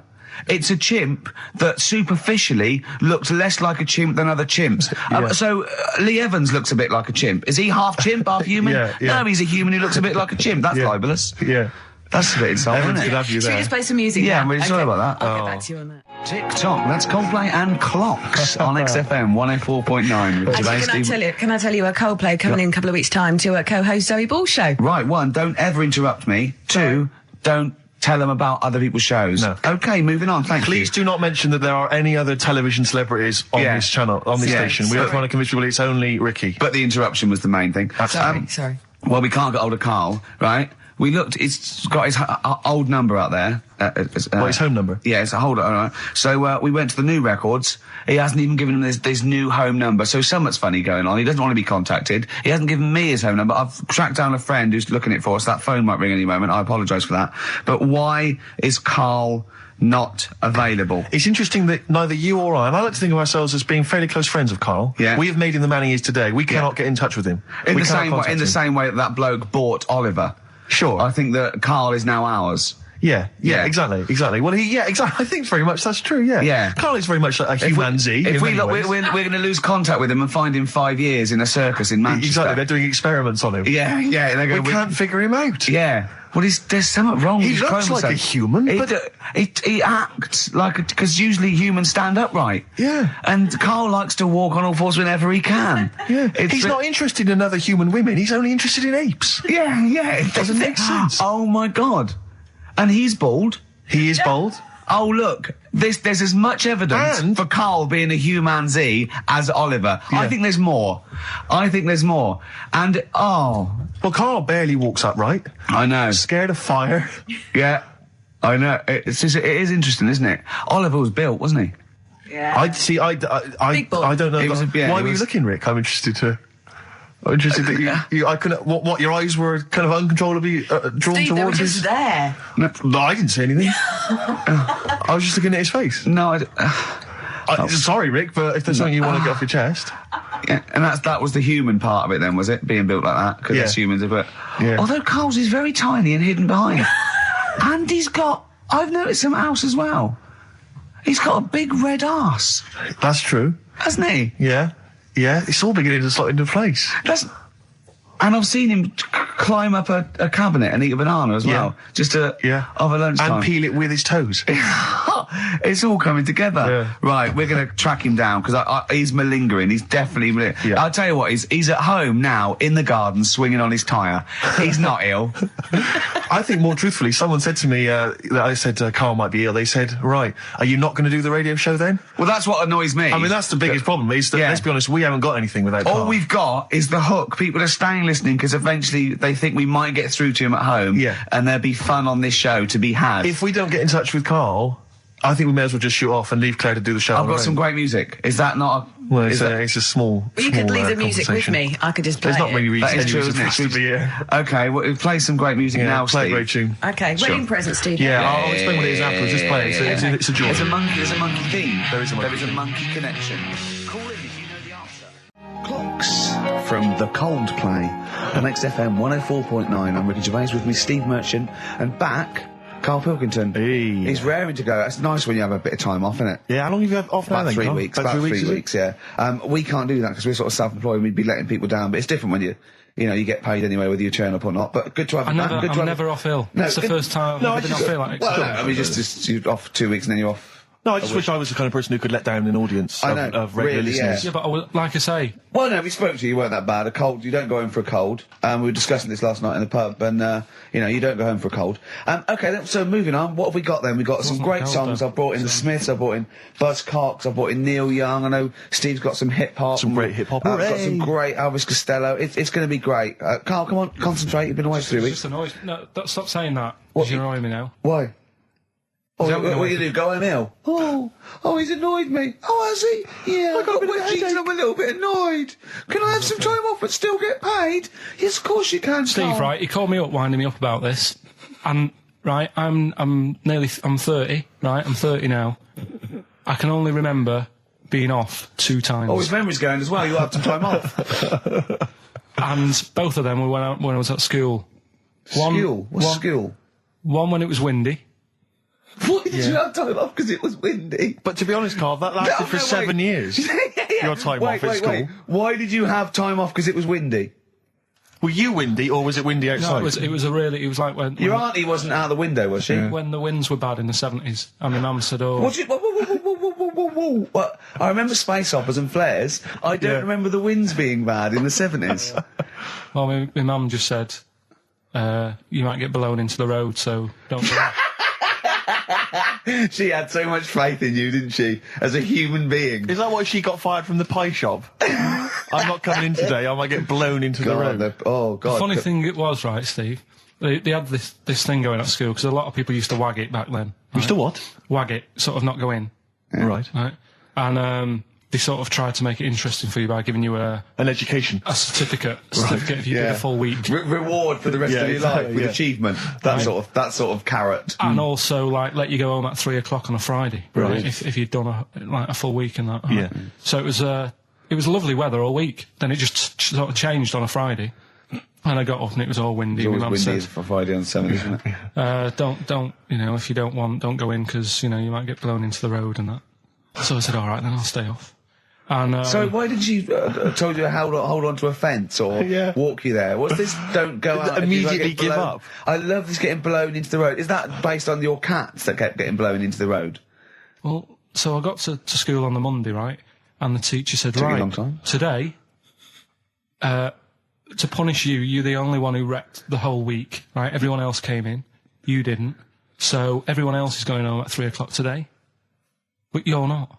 Brilliant. Serves you right. And I wasn't bothered though. It was great because I said, well, you'll have to stay with me, won't you?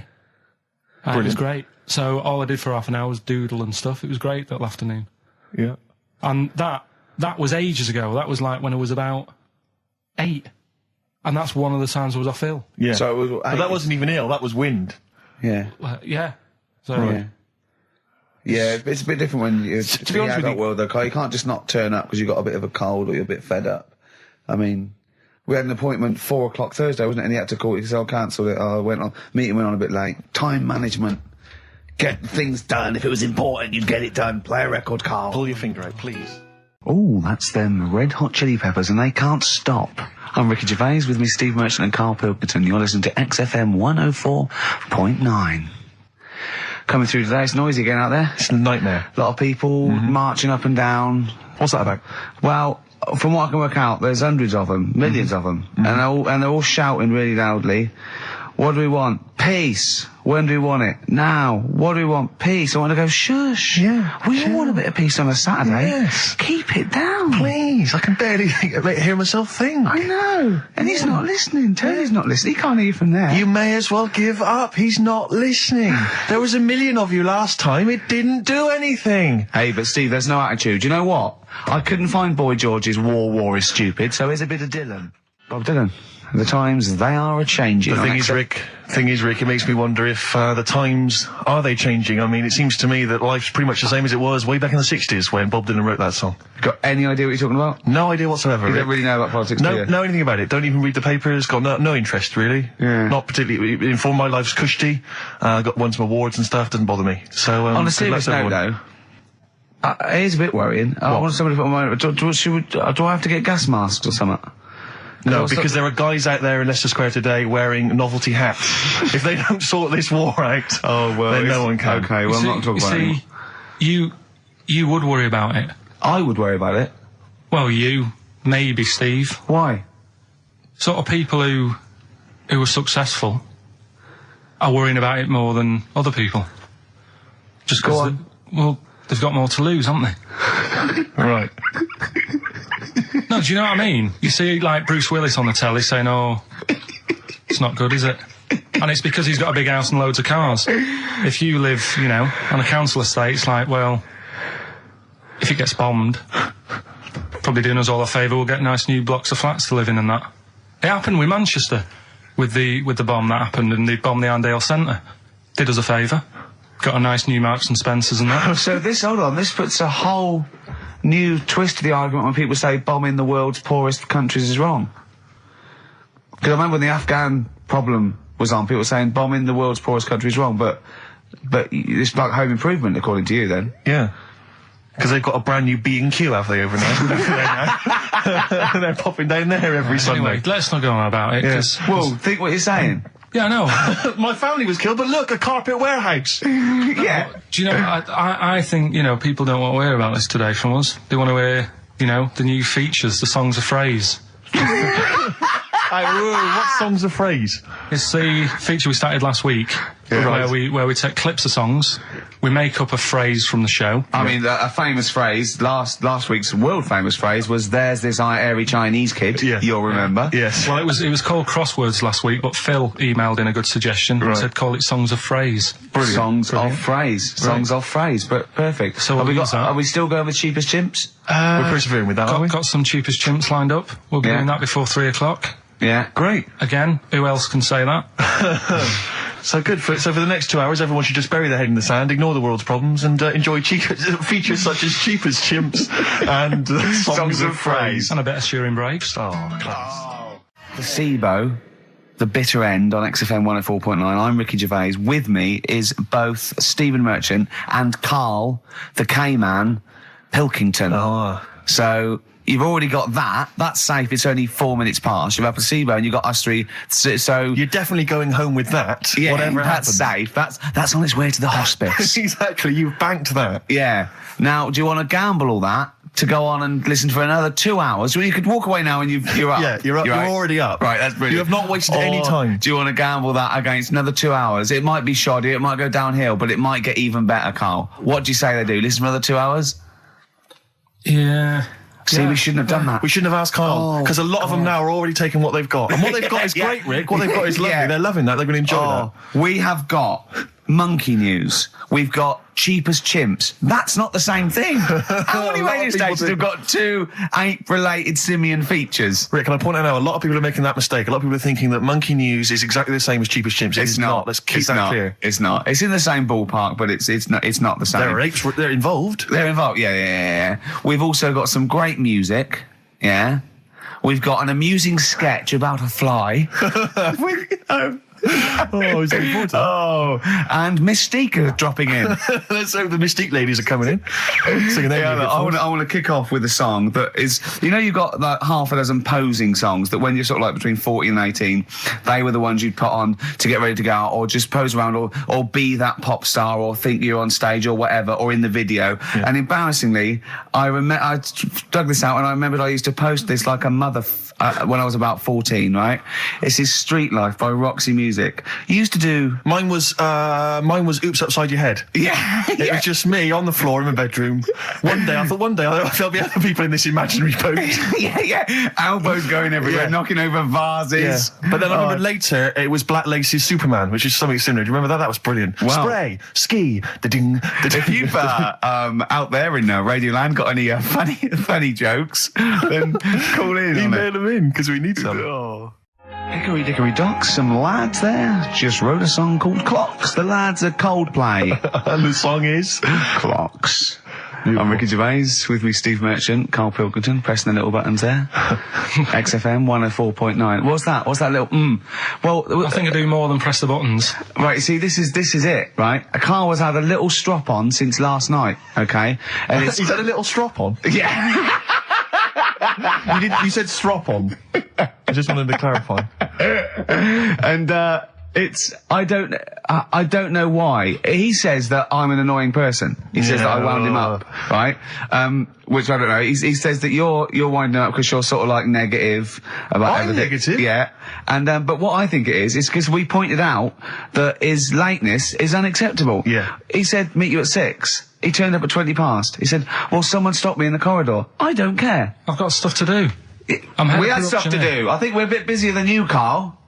You've got one job. We've got loads of jobs. I keep telling you that. Yeah. You got one job in a little room, a 9 to 5 there, that you don't even get done in 9 to 5. That's why you're late and mucking around all the time. There's loads of work to do. Yeah, one job. No, it's not. It's one job with a lot of other jobs in it. It's like those little Russian dolls you get. Right? Well, it's so not, don't is have it? a go. Yeah, it is. Yeah. Everyone thinks, oh, he only sits in his studio messing about, making songs a phrase. That's what I do in my free time. Which we've got coming up later. Super slick. I still think 20 minutes late is an outrage, though. Yeah, 20 minutes late is... Yeah, but I didn't say bang on 6. I said around 6. No, you didn't. You said 6, which means 6. Well, it doesn't. Wait, sorry, it doesn't? If it was a newsreader, I'd say, yeah, you've got to be on time. Do you know what I mean? If it was a 6 o'clock news, I wouldn't want to be late. But it's the fact that I said to you, I'm busy, I've got stuff to do. No, you didn't say that. You said 6 o'clock to sort out tomorrow's show. I didn't. I know what I said. So yeah, well, you don't, because I remember you sent me a text. You didn't even, it wasn't even a phone call. You didn't even have the politeness to call. Stephen has stitched him up by being a little bit more precise than him. It was a text and it said, see you around 6 tomorrow, question mark? Around. You just said it. Well, around yeah, 6. That doesn't count. That doesn't mean anything. Well, yeah, no, he does. What? So, all right, you told me he said 6. Well, he did. I'm paraphrasing. 6 o'clock, Rick. To me, even if it was around 6 o'clock, that would be 5 to 6 or 5 past 6. It would not be 20 minutes after the event. Because that is late. Well. Well, you've got nothing. You see, you haven't even got an excuse. Yeah, but then I turned up, right, and I said, right, well, let's not argue about this. Let's come up with some good new features, because we've been in Cheap as Chimps. That's gone today. Good news.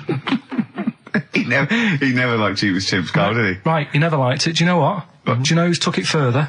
Donald McIntyre. What? He's doing a programme, Cheap as Chimps. No, he's not doing the channel. Well, we'll see. Again, I'll prove you right. Again, he's not doing a programme Cheap as Chimps, is he? He's not. What do you mean? He's doing. I saw a trail on Channel 5, and it was saying, you know, is it 5 or is it about 20 past 5? He's doing this. He's done that. You know, now see him on Channel 5 because he's moved to Channel 5. Right. He's saying first big problem, chimps. You know, they deer and that. And no, they're not deer. He's getting confused. No, 50 odd grand for a chimp, and it's saying, you know, he'll look into how much you can get gorilla for. What are in the name of God are you talking about? We'll talk about that later. But I don't know. I'm just saying that's another idea. And then, so go on, you got off. This is why you never get stuff done and you're late. You got off the point. You were talking about arriving late. Yeah, I know, but I'm just saying to you now. I turned up late, so I said, right, well, let's not argue. Yeah. I said, let's do some stuff. Yeah. You weren't having any of it. I think at one point you were trying to be sick on my leg. I do remember that. Yeah. Why? Just for fun? Yeah. All right. That's when I started getting annoyed. He was very annoyed last night. No, yeah, okay. Yeah, I can see where that could be annoying, but you just got to think, hey, look, so what? It's, you know. Well. I think you rub each other up the wrong way. Yeah. That's the problem. Well, no more Cheap as Chimps today. Right. Nothing to replace it because we didn't have a chat. Songs a phrase, we're doing that. You can win some stuff. Yeah, we've got the film that we haven't done for the last 2 weeks. The final film, we won't be doing that. Let him down. There's 2 weeks. So you're 2 weeks late on that. Can I just ask, guys, is there going to be some great music? Yeah. Well, what about something from the Only Ones? Yeah. Planet. Brilliant. Placebo, The Bitter End. That's the first single to be lifted from their forthcoming album, Sleeping with Ghosts, which you can hear in full on the XFM online listening posts. I'm Ricky, you cheeky little devil, Gervais. With me, Steve. All right, ladies, what can I get you to drink? What, you think I'm made of money? I meant half a mile or something, merchant. And Carl, oh, I'm stressed. If it's too hard, I don't want to do it. Pilkington. Indeed. Oh, well, it's nice to be back, Rick. Rick, I heard a rumour that you weren't going to be playing great music today. I'm assuming that's wrong. It is wrong. This is what I mean about the grapevine and just Chinese whispers. I'm not having it. There's some great music coming up. Right. So, I heard that there was going to be some boring chat. Sorry, is that... Well, I want names. I mean, I don't want to name and names, Rick, addresses. but that's the gossip I heard. It's totally wrong. I heard it was going to be inane, ill thought out, often stupid. No, Carl's not going to talk so much this week. We're going to try and sort of bring it back to real radio. So that's an absolute lie. Yeah, great. Great. Good. All right, Carl, had a good week. Yeah, not bad. Have you? Going on holiday now, aren't you? Well, I will be doing later. Tell you about that later on. What? There's a hook. Can I just check? Because there are rules in place, aren't there? Yeah. There was a big bust up in the week. I'm only allowed to wind him up. I'm not allowed to wind him up socially now. I'm not allowed to. What am I not allowed to do socially? I think squeezing the head. Socially, has been crossed off. Right, okay, and I agreed to that because it got to a head where Carl was really upset and he was thinking of just giving it all in, weren't you? Yeah. Why was that? Because you were just winding me up too much. Yeah. I mean, do you want to bring it all up again? I don't mind. What was I doing? It was just. I mean, I should say now that there was a conversation where we were all sort of really walking on eggshells. It was frosty. It was a conference call, and Carl was on one end. And I'll tell you, I was very much a media. I was very much a UN mediator. What do you think of that? It was difficult to sort of keep it serious when I'm saying stuff like, "I'm sick of you putting a Burger King bag on my head." Do you know what I mean? Yeah. There's a part of me that's like, I can't believe we're doing this. What I like about it is that I'm laughing and going, well, I won't do that anymore. And he's going, you can still do it on air. And like today, I came in, I went to squeeze Eddie, went at 1 o'clock. I love those rules. Yeah. I love those rules. Well, between the hours of 1 and 3 on a Saturday, you can squeeze his hair, you can put a Burger King back on his... I can't wait. It's terrible. Oh, dear. That all started last week as well, really, because I got in a bit earlier to do an edit for you on some track that had swearing in it, right? Yeah. So I get in early, he comes in, first thing he does is go to sort of squeeze me head. And my reaction was, not now, do it later. As if it's all right to do it later. Yeah. So that's kind of what made me think this isn't normal. We should just point out, when we say squeezing your head, what exactly does that mean? I put my hand on the front. I do 2 experiments, right? Yeah. One is the side, because you can crush an egg sideways, so I think that's more dangerous. Right. And I actually put my elbows out, and I pressed like a vice, and I really go for it until it really hurts. And the front one it shouldn't hurt so much, if my experiment's right. I don't know. Well, it was all this that sort of, built up. Sure. And the research that you're doing there, Rick, is that going to be available online at some point? Well, that was the problem. That's what I was saying to him, because it kind of started last week.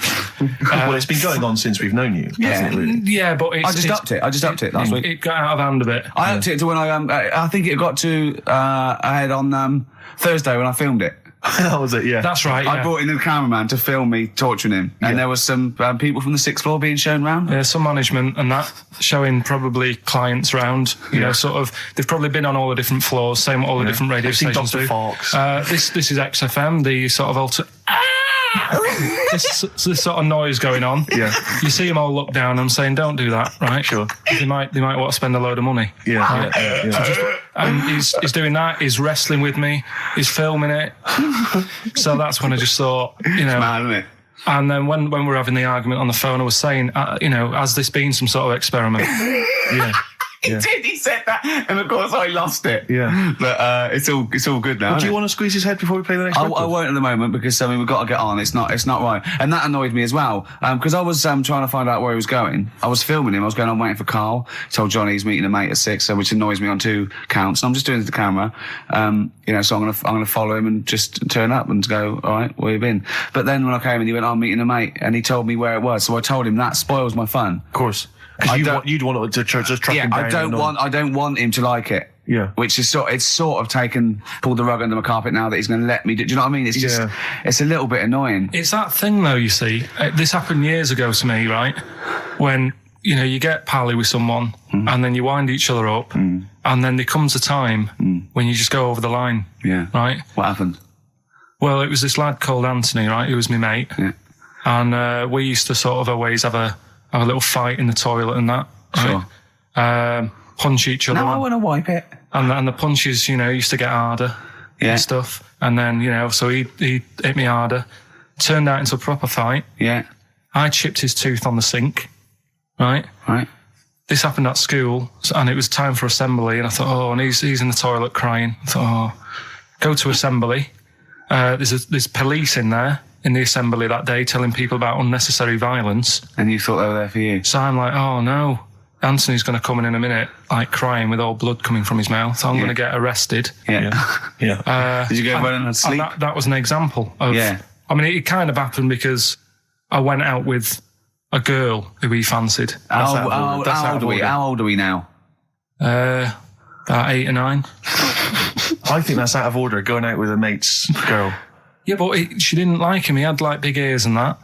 He had no chance. You're so why such a should dish. I? No, but do you know what I mean? All right, I haven't got the looks like I used to. Sure, when you were 8. But that's before the stress of, having head squoze and that sort of thing. I have aged a lot since. Having your head squoze. I love your own grammar. That's the past tense, is it? Squeeze or to have squozed. Oh, he did squoze his head. Yeah. Oh, brilliant. So, What about a bit of Bowie? Bowie? Be my wife. Carl, I'm asking you. I think we can squoze that in. Be my wife, Carl. Come on.